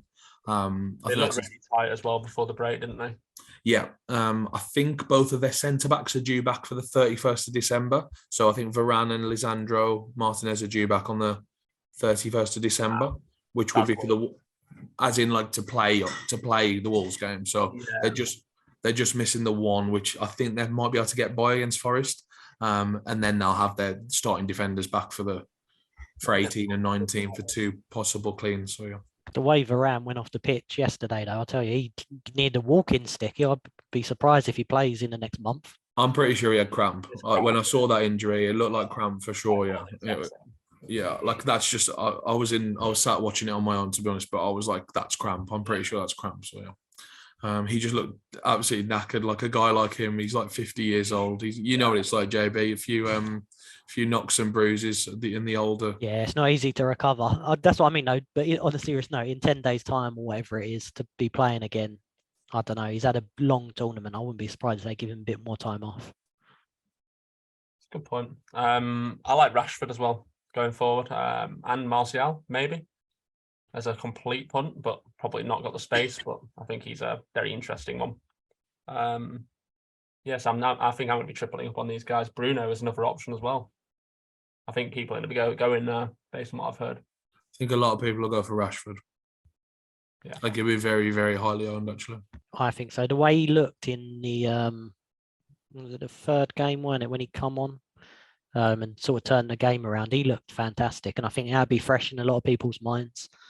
And even I'm talking like just normal fancy players' minds, but I think even in Ten Hag, like he saw what Rashford can produce, and I think he'll definitely start. And he just seemed like he had confidence in that game. He was shimmying, step overs, and I think 6.7. Man United, I'm really keen on. I think their fixtures look really good, and I think they're another team that they've really got a point to prove. They've been so bad for so long. I'd fancy them to have a really good second half of the season. I think their players are coming into their own a little bit. And I think without Ronaldo, his presence in the dressing room, we've seen Fernandes, obviously, that when Ronaldo ain't around, he gets the ball and he's not overshadowed by Ronaldo. He's not looking for Ronaldo. He can express himself a little bit more. He's the main man. And I think if Fernandes can get on a bit of a hot streak, he's very expensive to start with at the moment because there's so many options. But definitely think at some point we could all be owning Fernandes again. And yeah, Rashford, very good. Defense is very cheap, and with the fixtures, they're all options once Martinez and Varane get back. But I think the main two would be Dalot and Shaw. I think Dalot had an injury, did he, in the World Cup? So he might have to monitor that one, but I'll be going with Shaw. I think Dalot was okay, right? I don't remember. Did he get injured? I think he had some sort of knock. Not 100% sure. Don't take it as a JB guarantee, but have a look. Just in case. I don't recall that. I think he played. Let me consult Google 1 minute. Carry on talking, Josh. I feel like he played all the way through again because Guerrero got subbed very early in the Morocco game. It wasn't Dalot. Dalot stayed on. I don't know. But I think Man United, just to recap again, something I said before Christmas, Man United rotate really well defensively with Villa. So if you want Dalot and a Matty Cash or Dalot and a Dean, that seems really, really good, I think. Yeah, JB guarantee strikes again. Dalot was reporting to the Manchester training ground early ahead of everyone after the World Cup because apparently he suffered an injury, so they needed to assess him 2 days ago. You're very on it, JB, with injuries. Always. That's what that's the quality you provide. Exactly. It's all for the viewers. It's for the fans. Luke Shaw and Dean as the rotation. What a wonderful rotation that is. And like JB said, you can definitely bench one of those at those prices. So to have one spot filled across those two players seems really nice, I think. And there'll be some weeks where you can play both of them as well. So yeah. And one thing, Shaw's nailed that place now, and I think in the World Cup he looked decent as well. He was in and out of the England team as well, and now he's nailed that down. I think his confidence would be a little bit higher. So I expect him to be playing pretty well. So I think it's going to be a sneaky good option. Sure, he can always get assists as well. He goes forward quite well. So yeah, a B for me. Yeah, these are good, man. They've got good value as well. Like Rashford and the defenders in particular are really good value. And not to forget Christian Eriksen, who got me on my haul just before the break as well. His 13-pointer, was it from his? Fair play. You didn't enjoy that one, did you, boy? You didn't. Doyle didn't like that one. No. I was mocking you. I was laughing in your face over breakfast when you said it, and then he just has the game of his life.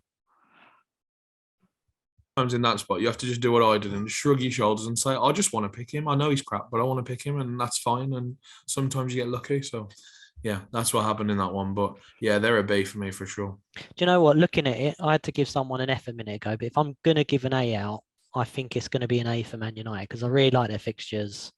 Cheap, good fixture run. What more do you want? Yeah, like a double does it for me, but that's why I'd say Fulham are slightly better, but each to their own. Yeah, and coming back to it really quick, I think you boys have made me think that I'm going to like reverse engineer my team a little bit now and get less of the doublers in probably and just have some Man United players probably who I'm just going to keep because I think you can easily move. If I punt a Chelsea player, I can move that to an Arsenal player. If I punt a or a Tottenham player, by the way. So like, I think I'm going to have the Chelsea players as like placeholders. I think so. I think that makes sense, right? Yeah, makes sense. Makes sense. Spurs. Obviously they have the double in, when is it, Josh? 21. I want to say 20. I think actually, I think it's 20, and it's the week against after us, isn't it? Man City and Arsenal, which is very bad. That is as bad as it gets, I would say, for a double. Yeah, one caveat to that as well: if they draw in the FA Cup, they'll be playing a replay that week, so the Man City Tottenham double won't take place. So it's just one thing to watch. What I will say is I think they've got really good fixtures around the double. So they've got Brentford, Villa, then they've got Palace, then they've got the double, then they've got Fulham the week after. So I think they're fine to just pick from the start, basically, and then you might sell them after that, because I think they've got City the week after again, and so they're playing City twice in 2 weeks, basically. So I think it might be a good time to sell them before the second City game for Arsenal players or something like that. If you haven't got 3 Arsenal, I think it's a good time to punt the Tottenham and then just move them on to the Arsenal boys, I think. Yeah. So there's like it's the usual suspects, it's Perisic, it's not Son, it's Kulusevski, and it is Harry Kane. And I think you want to say something about Harry Kane, Doyle? I've just fed up with it with that loser. He sort of epitomises England as a team, doesn't he? Just a complete bottler. I mean that it's just. People look at, pat him on the back. Oh, we missed a second penalty. Oh, it's so hard to take a second penalty. Mbappe did it. He buried it. We buried 3. Harry Kane has just never shown up in a big game in his entire career. He misses one-on-ones for fun in the big games. He did it against France again. Not a sitter by any means, but you'd expect him to put it away for Spurs in a normal Premier League game. He did it against Croatia, where he missed a sitter. Against Denmark, he missed a penalty, scored the rebound. It just winds me up. And then everyone has and I'm not the biggest Southgate fan in the world, but people have a go at Southgate. And if Harry Kane had anything about him, we'd have gotten to a World Cup final and potentially 2. So you think we'd have won all of them, don't you? You think we'd have won that one? We'd have won the Euros. We'd have won the next World Cup. We'd have had a shot at it. I've just never seen him turn up in a big game in his entire career, to be honest with you. The numbers are crazy for big games, but luckily none of these big games, they're all against crap teams in the Premier League. That's what we're talking about here, isn't it? So it is a different thing. I know that's feeling close to your heart at the moment, that was just sort of in there that I needed to. Non-FPL related, yeah. You feel better now? You feel better, yeah? A little, not really. I'm just more wound up again about that. Just reminded yourself. Yeah, it's just taking me back to last Saturday. But yeah, as FPL asset, he's obviously fine. Josh, you're his biggest fan, right? You had him all season and you're somehow abandoning him now. I think you just convinced me to put him back in, and I'll tell you why, because he is crap in big games, but in small games, he is amazing. He just scores goals for fun for Tottenham in crap games. And they're playing like 4 crap teams in the first 4 games. And it's just like the perfect storm for Harry Kane, literally. He's like, he'll score against Brentford, he'll score against Villa, he'll score against Crystal Palace. It's just like, I mean, if I don't have him and he scores another one of those bloody corner goals, I'm gonna blow my top. The amount of those goals he scored in the first half of the season, where it's a flick on from Perisic at the front post and Harry Kane's at the back post, he did it about 4 or 5 times. So we'll see if anyone's learned how to defend against it. A lot of his goals are penalties as well, right? I'm guessing. So yeah, not sure is that sustainable. Interestingly, obviously, you're not going to captain him. You're not going to captain him at all, basically, because in his double, like I said, he's got Arsenal and City, and it's when Haaland doubles as well. So, you're obviously not going to captain him in that week. So, It might be. I'm tempted by Kulusevski. I've got him in at the moment. I think he's just a fantastic footballer. I just really love him. Out for 2 months. So yeah, Kulusevski's going to play with Son and Kane. So yeah, I think he's a really good pick at the price. Yeah, and Perisic is amazing because I think he might occupy a spot in the front 3 at times. Maybe. Which is, I just don't like the sort of thing with him. I just don't like the fact you're getting 1 point from him so often. I just don't feel comfortable with that particularly. But I really like Tottenham. I think they're up there with Man United for me. I think they could be really good. I think, like you mentioned with Kulusevski, with Richarlison out, he should start. And they've played I think they played 2 friendlies in the last 10 days, and Kulu's got 3 goals. So he's obviously playing well. All over friendly watch. Of course, yeah.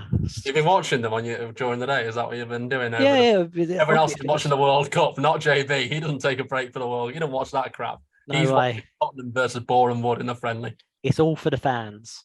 So yeah, Kulu's looking really good, and Harry Kane. I know you just gave him a bashing, but I still think he's a fantastic player. He's on pace to be the record Premier League goal scorer.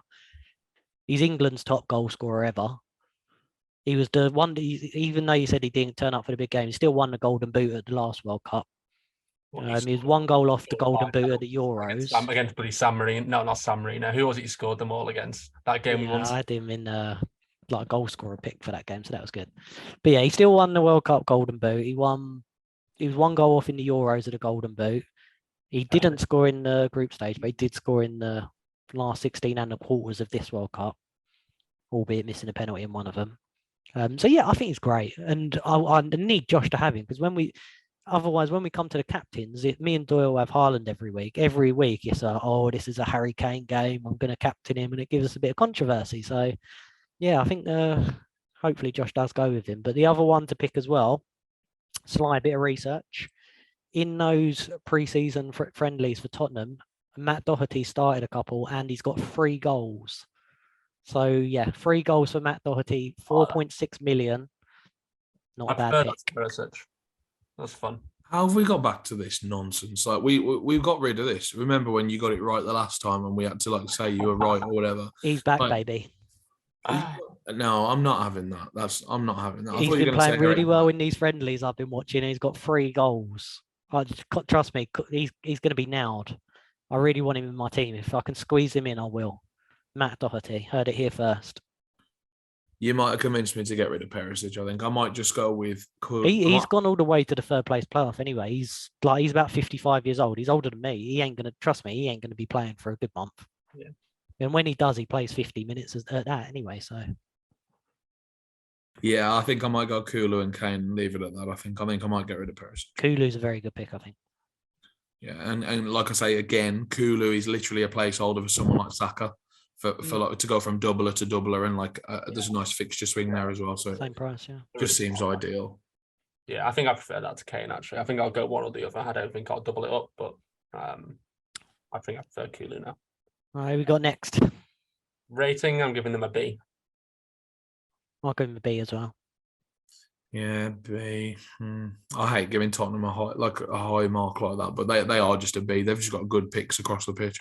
I'm considering Lloris actually for the double. It's because I might move Kepa to him. I think just like as a 2-week little punt kind of thing. I'm back in the addiction of making goalkeeper transfers again. I'm ready for it. Like after Christmas, I'm ready to go Kepa to Lloris to Ramsdale.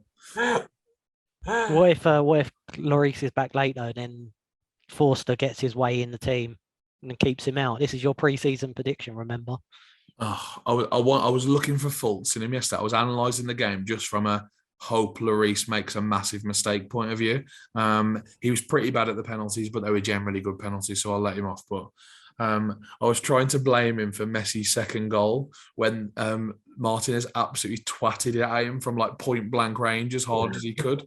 And I was really trying to analyse it from a point of view where I can blame Lloris for that goal, but it wasn't. It was a good save, if anything, to be honest. It was, very unlucky. Cool. It's a feature-length episode today, isn't it? Who we got next? Yeah, I did. Yeah, we could have put this one, to be fair. Newcastle's next. So Josh's must keep Trippier playing every year. I'm going to have Trippier, yeah, for sure. I've got too much value tied up in him more than anything, really. I'm just not willing to make a decision on that one yet. I think I'd be more happy to keep him for 5 or 6 weeks, see if he's suddenly crap, which I just don't think he will be suddenly crap, to be honest, and then maybe make a decision on him then. But for now, he just hasn't left my team, and I don't think he will. Fixtures are good. I'm not going to have him, I don't think. I just think he's too expensive now. I've got him valued at 5 point. We've got 5.5 because obviously I've got stuff tied up in him. His actual price is 5.9. I think that's too much for a Newcastle defender. He's done really well so far. I think he'll regress. I think there's better places to spend the money. So I think I'll take that on. You have to value him at 5.5 right now.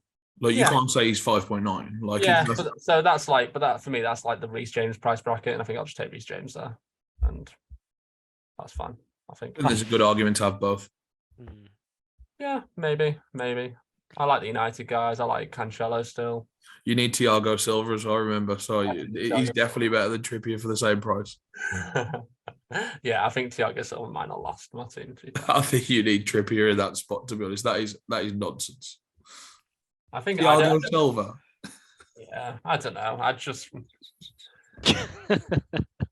really don't want him, man. I just don't like him. It's just because Trippier, isn't it? You just got this thing against Trippier. No, it's like he's 100% owned. I don't want to take these 100% owned players. It's the ownership. They're so boring. I just hate it. I hate having them in my team. I just want to watch them fail. It's like, what's the point? You're clean, and it's like, oh, well, I've gained 0 points on the field. Like, what's the actual point? Yeah, but you're minus points every week. That's the problem because you ain't got him. Like you're losing. Like not only if he does well, he might just be shit. If he does do well, that's the problem. But he might not do well now. There's always a chance they just drop off, right? You've got an Akanji shaped hole to fill as well, Doyle, because like you can't go with him now because they've got 5 fit centre backs now. It's Walker's back as well. Yeah, I was thinking about that. I'm struggling on that one because he was their first choice, like quite clearly first choice centre back going into the break. But I do agree. I don't feel comfortable doing it now, which might be stupid, but Pep just does this like between seasons. He'll suddenly change his decision on centre back pairings at the start of new seasons. He did it with Stones. He did it with Laporte. Even with Diaz, I think he did it in pre-season, and he just swapped them around. So I think it could be a similar situation. I do think it's a bit risky on Akanji. He is so cheap though that if you do want to take the punt, it's like probably fine.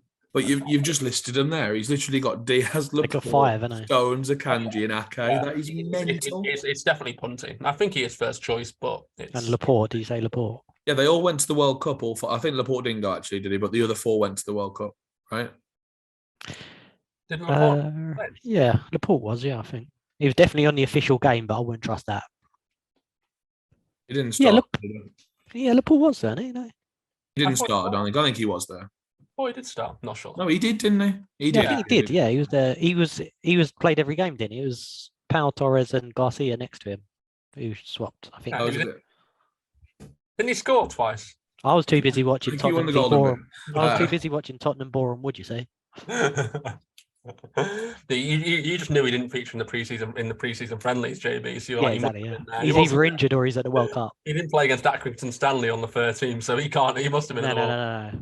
Definitely I actually feel delirious. Literally, I've just said that Laporte didn't go to the World Cup. Why would he have not gone to the World Cup? I'm sure he started every game. Absolutely nonsense. It's just like so. All 5 of their centre backs went to the World Cup, is what I was saying. So like, whether that they all started for their teams as well. So whether one of them recovers faster than the others, in their opinion, or I just think it's too up in the air to make a decision on that, isn't it? Yeah, I think so. I think you want 3 from Ederson, Cancelo. Are we talking about Man City, by the way? Let's just do Man City now. We've been going for 5 minutes. Carry on. Let's do Man City and we'll grade Newcastle after. Man City, very quickly, I think you want 3 of Ederson, Cancelo, De Bruyne and Haaland, and I really do lean more towards not having Ederson, so I think I just want the other 3, to be honest. You're not keen on the Foden punt for 8 mil? It's fine. If you want to do that, if that floats your boat, that's fine. He didn't play very many, did he, before he got dropped for 3? That's pretty funny. Yeah. 3 games in a row.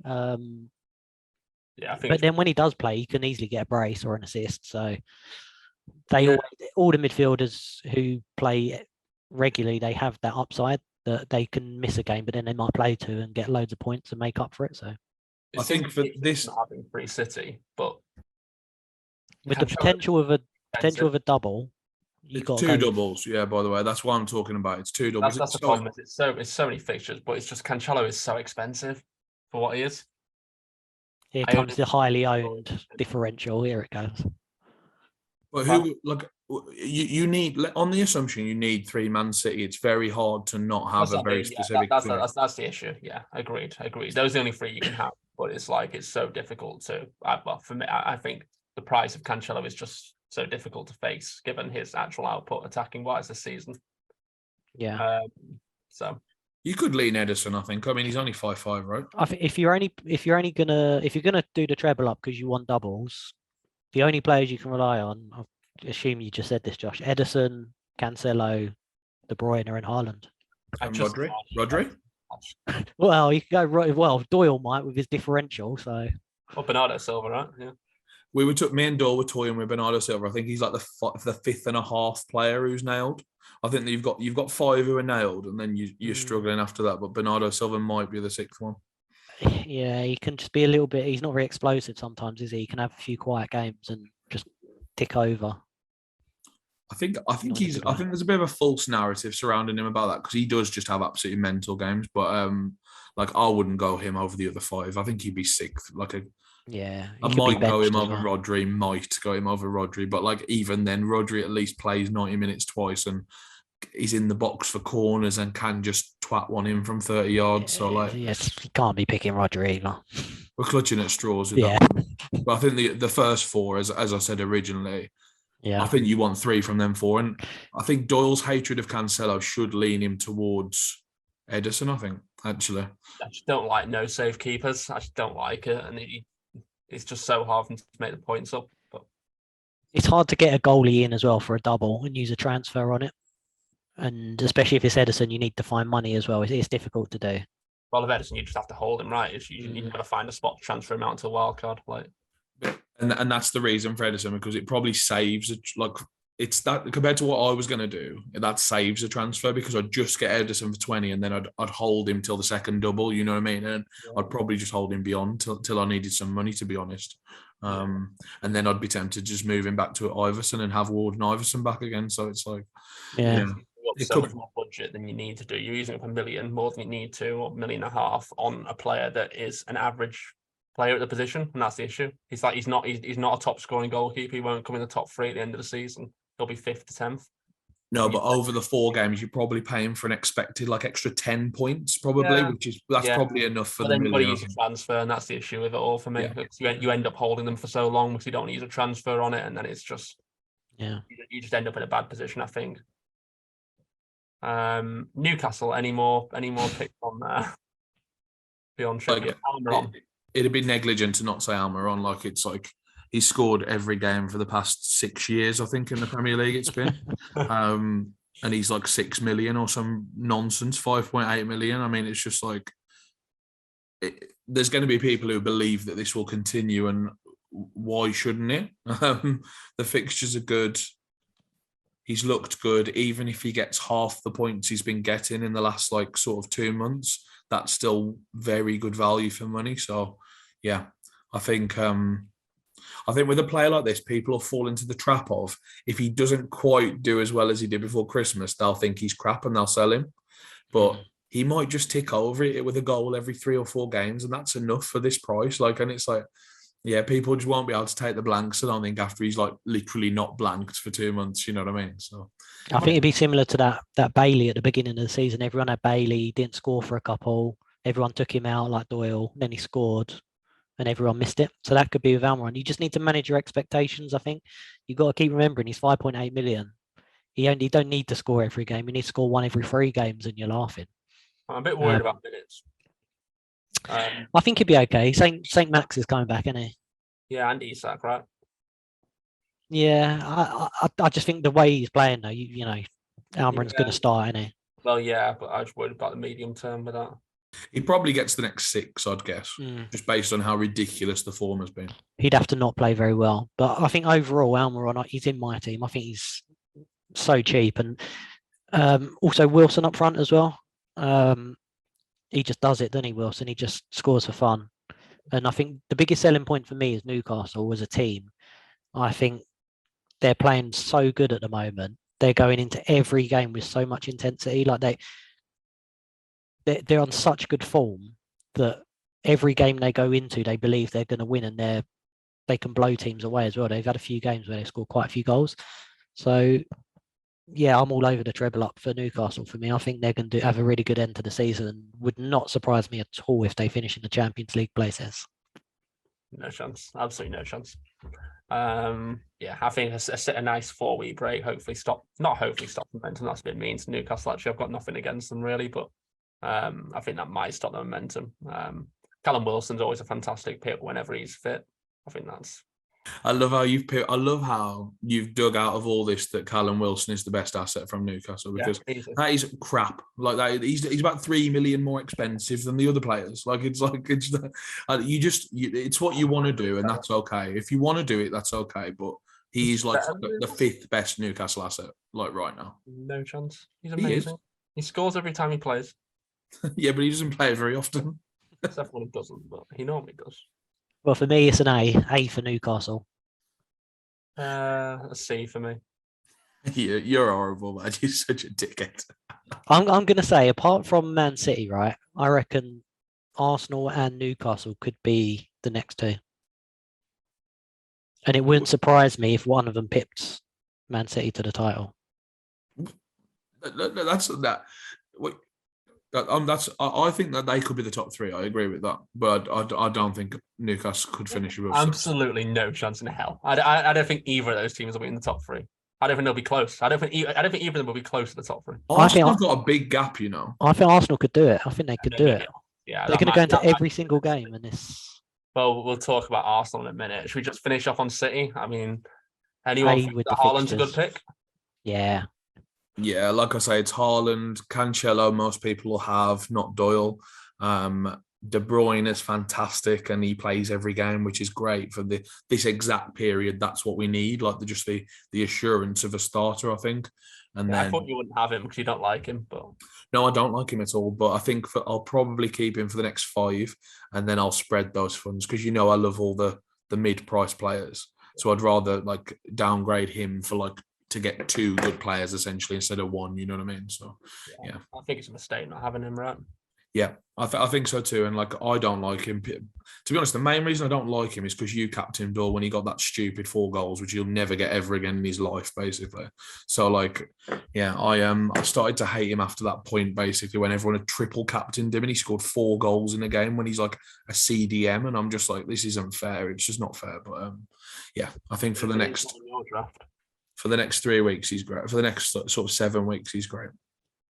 You go on to must be Arsenal left, is that it? Yeah, City's assets. I'll give them an A. Yeah, there's only 4 of them, like I say, but there's enough of them to fill the allocated 3 spots which are allowed. So yeah, they're just an A because they're amazing. They're just too good, and with 2 potential doubles, can't not go without them. The best team in the league has 2 doubles, and they have enough nailed assets, which they have more nailed assets than Chelsea, which is pretty crazy when you think about how many good players Man City have got versus how many average players Chelsea have got. But yeah, Arsenal. Should we finish on those? Yeah. A question for Arsenal, without looking, who's got the most points for Arsenal this season in FPL? Ooh. Saliba or Gabriel? Yeah, that's what we would have gone with. Yeah. No, anyone else? Neither of them two had a correct answer. Odegaard? Correct. Odegaard. When you think Martinelli, Saka, Saliba, Jesus, and Odegaard, 6.4, is he an option? Not for me, Jeff. No, neither for me, but it's a surprise when you think how well Arsenal have done that he's topping the charts. He's actually joined with Martinelli, but he's cheaper than Martinelli. Stats are all right as well. And he's scored in pre-season as well. I'll have you know.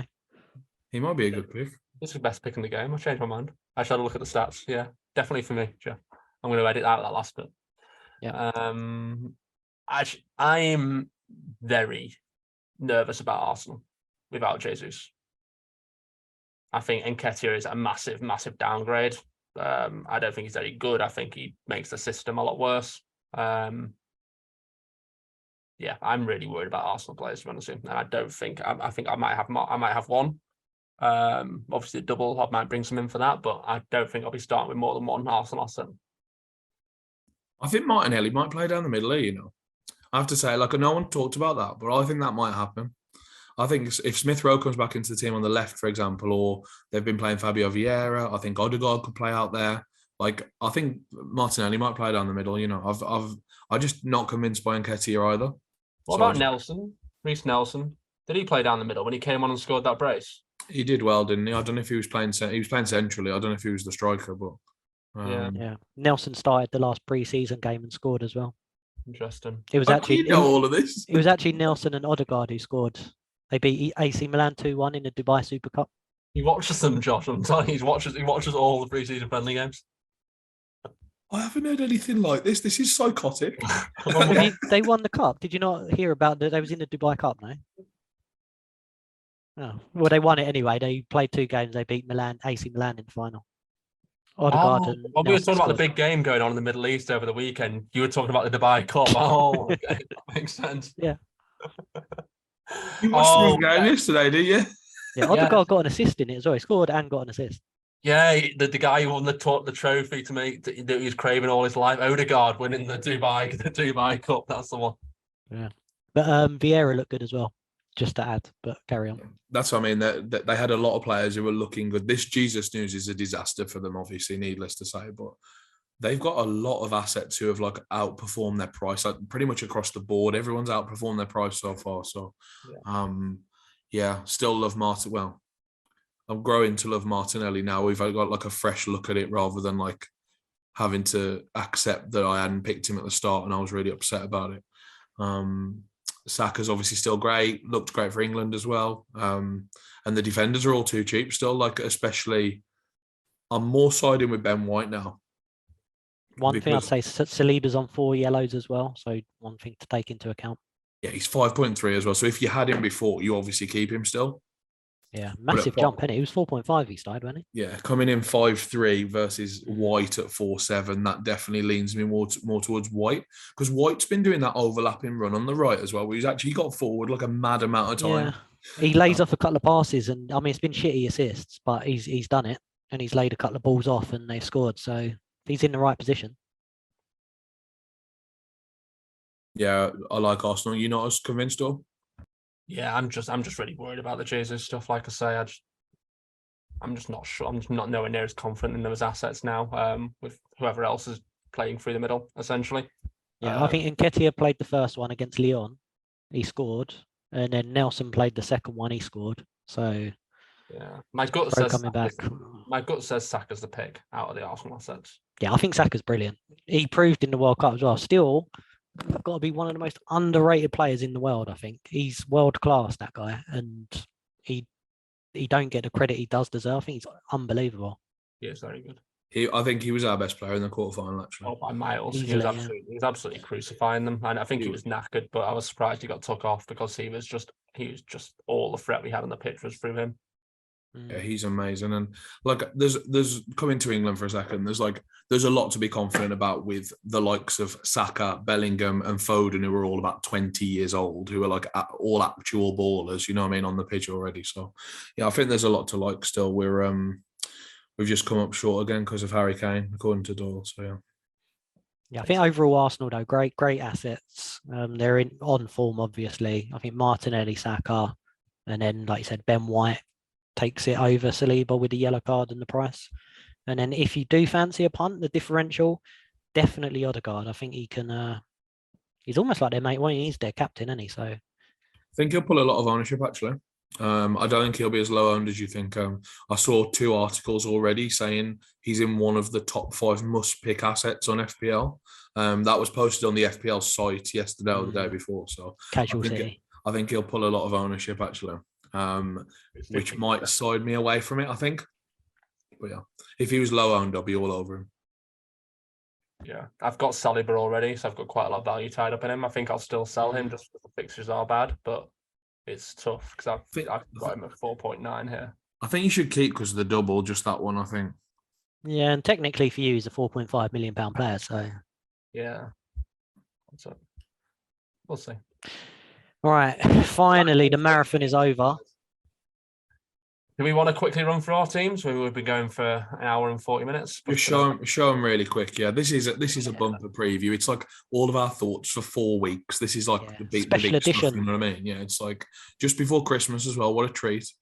Yeah, our teams will probably make change a little bit anyway the next 5 days once we really start tinkering now the World Cup's over. So take it with a pinch of salt and let's have a look, see what we got, shall we? Who wants to start? Josh, let's start. I can go first happily. I think we're all on a similar theme with the goalkeepers at the moment. So Kepa and Ward is what I had. Is that what you two boys had as well? Yeah. Yep. Yeah, I don't think that's going to change for me, to be honest, unless Kepa's dead or injured or something, which he might be. But yeah, my defense currently was very, very, very heavily priced. So Perisic, Trippier, James, Cancelo, White. I think after our discussions today, Perisic is going to go, and I think he I'll ain't keep coming the back rest. till February, the old boy. Yeah, I think I'll keep the rest actually, but I think I'll get rid of Perisic and bring in a very cheap defender. Would it be one of your Villa punts? Might be Delo or Cash. It might be Delo just because the first 3 weeks. Luke Shaw, sorry, I should say. Might be Luke Shaw because of the first 3 fixtures. They're a bit too good to ignore, I think. One quick question for the fans: if you was going to go the Villa side of it with Digne and Cash, who would you choose out of them? Because they're both priced the same. Luca Dean, because I love him. I think it's a personal choice at that point. I think it's an absolute coin flip. But I love Luca Dean. Yeah, could go either way. Anyway, carry on. Luca Dean's a twat though, so if you don't like him, just go Matty Cash, and it'll make you eternally happier. I promise. At the moment, I had Saka and Martinelli. Doyle's put me off a bit, or he's at least done his best. I think because their double comes last, I might use that money to get Harry Kane somehow up front, and then bring one of those Arsenal assets in later on. I think just to see how they are, and just see if Odegaard is a good pick, or to see if I would rather have Martinelli or Saka. I've got no money tied up in any of them, so it makes a big difference to be able to not include Martinelli from the start. Whereas I think you boys should definitely keep him if you've already got him. You know what I mean? I think there's too much money in there, and he's too cheap. I've got De Bruyne, I've got Kulusevski, and I've got Andreas. It sounds very good so far, doesn't it? It all sounds above board at the moment, right? And then up front, I've got Haaland, Mitrovic, and Sam Greenwood. Last name seems a bit dodgy. Yeah, I think I'd go for it up front, but that's all quite template for you, Josh. Yeah, I'm going to move Greenwood to Harry Kane. I'm going to take out Perisic for someone cheaper, and I'm going to do Saka out for some fodder, I think, because I think Kulusevski to Saka just makes perfect sense as a transfer in like week 21 or something, just before the double. So yeah, I think I'm going to do that.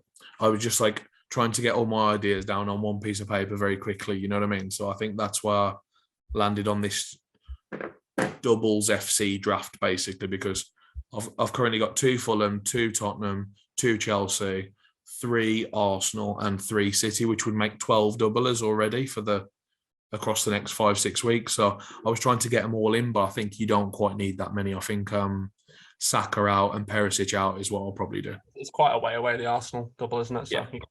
And as I say, the Tottenham boys are just perfect moves to the Arsenal boys. So especially Kulusevski to Saka. So I think I'll probably keep one Arsenal and maybe get rid of one Arsenal or something like that. So yeah. That's me. Haaland captain. Yeah. Shock. Leads away. It's not a bad fixture. JB, trying to go? Yeah, sure. So I've got the same 2 goalies, so I won't spend any time on that. Ward and Kepa. Defence, I've got Cancelo and Trippier. I think they're nailed on in the team. Shaw, I really like the fixtures for United, and I think he's a good price. I think they're going to be pretty good after the restart, so I'm happy with that. Cash, again, I think you can go Digne or Cash. Josh was right. I just quite like Cash as a player. Digne always lets me down eventually, so I got a bit previous with him, so I'm going to go Cash over him. I think Robertson is not locked in my team whatsoever. I just had loads of money left over, so it actually may change quite a bit. Martinelli, I really like. I got him super cheap, so he stays. Almiron's an absolute bargain, so he's going nowhere. Salah boosts me well up the all-in table because you two won't have him. He's going to be fantastic. This is the interesting spot on your team, right? It's Salah v KDB. Yeah, all day long Salah. I think he's just more explosive, but KDB has got twice as many games. Yeah, but he don't play the other game. The second one's what, game week 25 or something like that. I don't know. It's miles ahead in terms of FPL game weeks and stuff. So I'm more than happy to keep Salah. If I want to flip him, I can. So it's not going to be a problem because I've only got 2 Man City players. So that's an option for me. When it comes to double game weeks, that's what my transfer might be used for. So we'll see. Got Pereira, best value for money pick in the game. I've got Saka. Again, I think he's such a good player and he's always going to return. I really want him. I haven't had him. I've only just had Martinelli. I'm kind of talking myself into Odegaard a little bit. So I could save some money there and then get rid of Robertson and save more money. And then I could get Harry Kane maybe for Wilson. Not sure if I'd have enough, but could tweak a couple of things and maybe get to it at some point. But that's an option. But then again, Robertson and Saka, I think, could do quite well. So we'll see. Up front, Mitrovic with a double. He's in everyone's team. Haaland, don't even need to talk about him. And Wilson, I just love the way Newcastle are playing. As long as he's fit, I think Wilson's a great pick in that team. Yeah, I like Wilson, obviously, like I said. Yeah, I think it's that KDB is the one for me. It's a bit controversial, but I get the reasoning that you can have Salah for 2 games and swap it out if you want to for the double, I guess. Yeah, he's slightly cheaper, so if I do this, it's not a problem.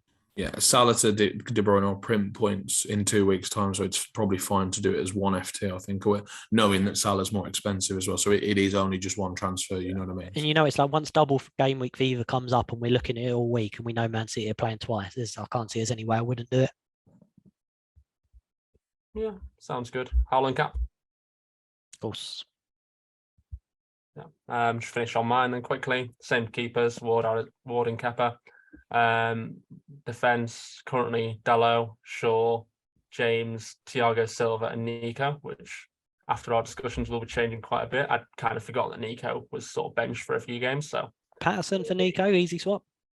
Maybe, yeah. Might try and get someone a bit better. Where now? From Wolves? He was in one of my teams, and that allowed me to get Kane in my other draft. You know what'll happen though, Doyle. 8-0, he'll get you after you like betrayed him from earlier in the season. He'll get you back by coming back in the team and scoring a brace or something. You both got actually thinking about it, because I think I'm the only one with a 4-0 defender, right? You both kind of stack your benches. I mean, Josh has got Greenwood, who's non-playing, but JB, you've got kind of a full playing. Yeah, I've gone pretty heavy with all 15. I've not really got anyone who's like I could play any one of the 15 if I wanted to. Yeah, interesting. I could put Bueno in on third on the bench, but just that time of the season, loads of fixtures, World Cup's being, might just try and spread the funds a bit. Yeah, I've just butchered my team actually, because I've just taken out the 2 Arsenal mids for Harry Kane, and I've now got Somerville and De Silva on the bench. So it's like it very quickly makes it a very thin squad very quickly. Is that Andreas the third mid then as well? Oh yeah, he's starting. That is the issue I got, Josh. I want Harry Kane. Probably it'd have to be for Wilson, but it's just he's so much money in it. If I save 4 million with Wilson, you can just spread the funds so much better. Yeah, I should probably have Darwin Núñez in that spot for like 4 million less or something absurd. Like it's like 3.5 million, but then I'd have to have someone rubbish in for one of my crap mids. I'd have to have like Saka or something. So it's like it's just not even. It's absolutely absurd. Saka and Darwin versus Kane and some fodder. Like just like obviously Saka and Darwin, isn't it? But like, yeah. But I want Harry Kane. So you can get both, mate. Just listen to the rest of my draft. So you got Martinelli. Still got him just because of value. I don't know if he'll end up in that. I do prefer Saka, but I think the value there is quite significant. Somerville, KDB, Rashford, Pereira, Haaland, Darwin, Kane at the moment. I think Mitrovic will come in. I didn't realise that Fulham doubled prior to this podcast. So, well, until about 10 minutes before we started recording. So, with that news in mind, I think Mitrovic might come in for Harry Kane. I'll upgrade Somerville to Kulusevski. And I think more money at the back or something. Yeah, a bit more money at the back. Maybe get to some loser like Cancelo. Nico to Trippier, Nico to Cancelo seems good. Yeah. You have to have a look at the Dalot injury as well, just in case. Yeah, I don't think I'll end up with Dalot based on that. But yeah, I feel like this has been a useful exercise. I feel a lot more enlightened about my team now. So yeah, I think just to summarise, obviously the 5 teams that have doubles within the next 5 weeks are Man City, Arsenal, Chelsea, Tottenham and Fulham. And the teams we really like the fixtures of at the start are mainly just Man United, I think, and a little bit of Liverpool maybe. And Newcastle had good fixtures as well, to be fair. So I think those are like a clear sort of 8 teams to target, aren't they, really? I think I'd be surprised if between us 90% of the players we own on our wildcards aren't from those 8 teams, basically, plus Danny Ward. So yeah. Okay. Do you want to end there? We do have beer bets we could do, but it feels like we've been going on for about 2 hours now, and it feels. We'll save them for next week. I don't even know what the fixtures are, to be honest. Yeah, let's save it for next week. Let's save it for next week. We'll pick it back up after the last one where I correctly predicted Argentina to win the World Cup. Just saying. Oh, and obviously, I don't know. Do we want to put the Belgium? Do we want the all-in FPL World Cup table up or anything at this point? No. That game was nonsense. It broke, and the result of it is what's the void? I guess. Well, not really. So, the first all-in champion at a fantasy game is yours truly. Managed to top the table at the World Cup. Thank you very much.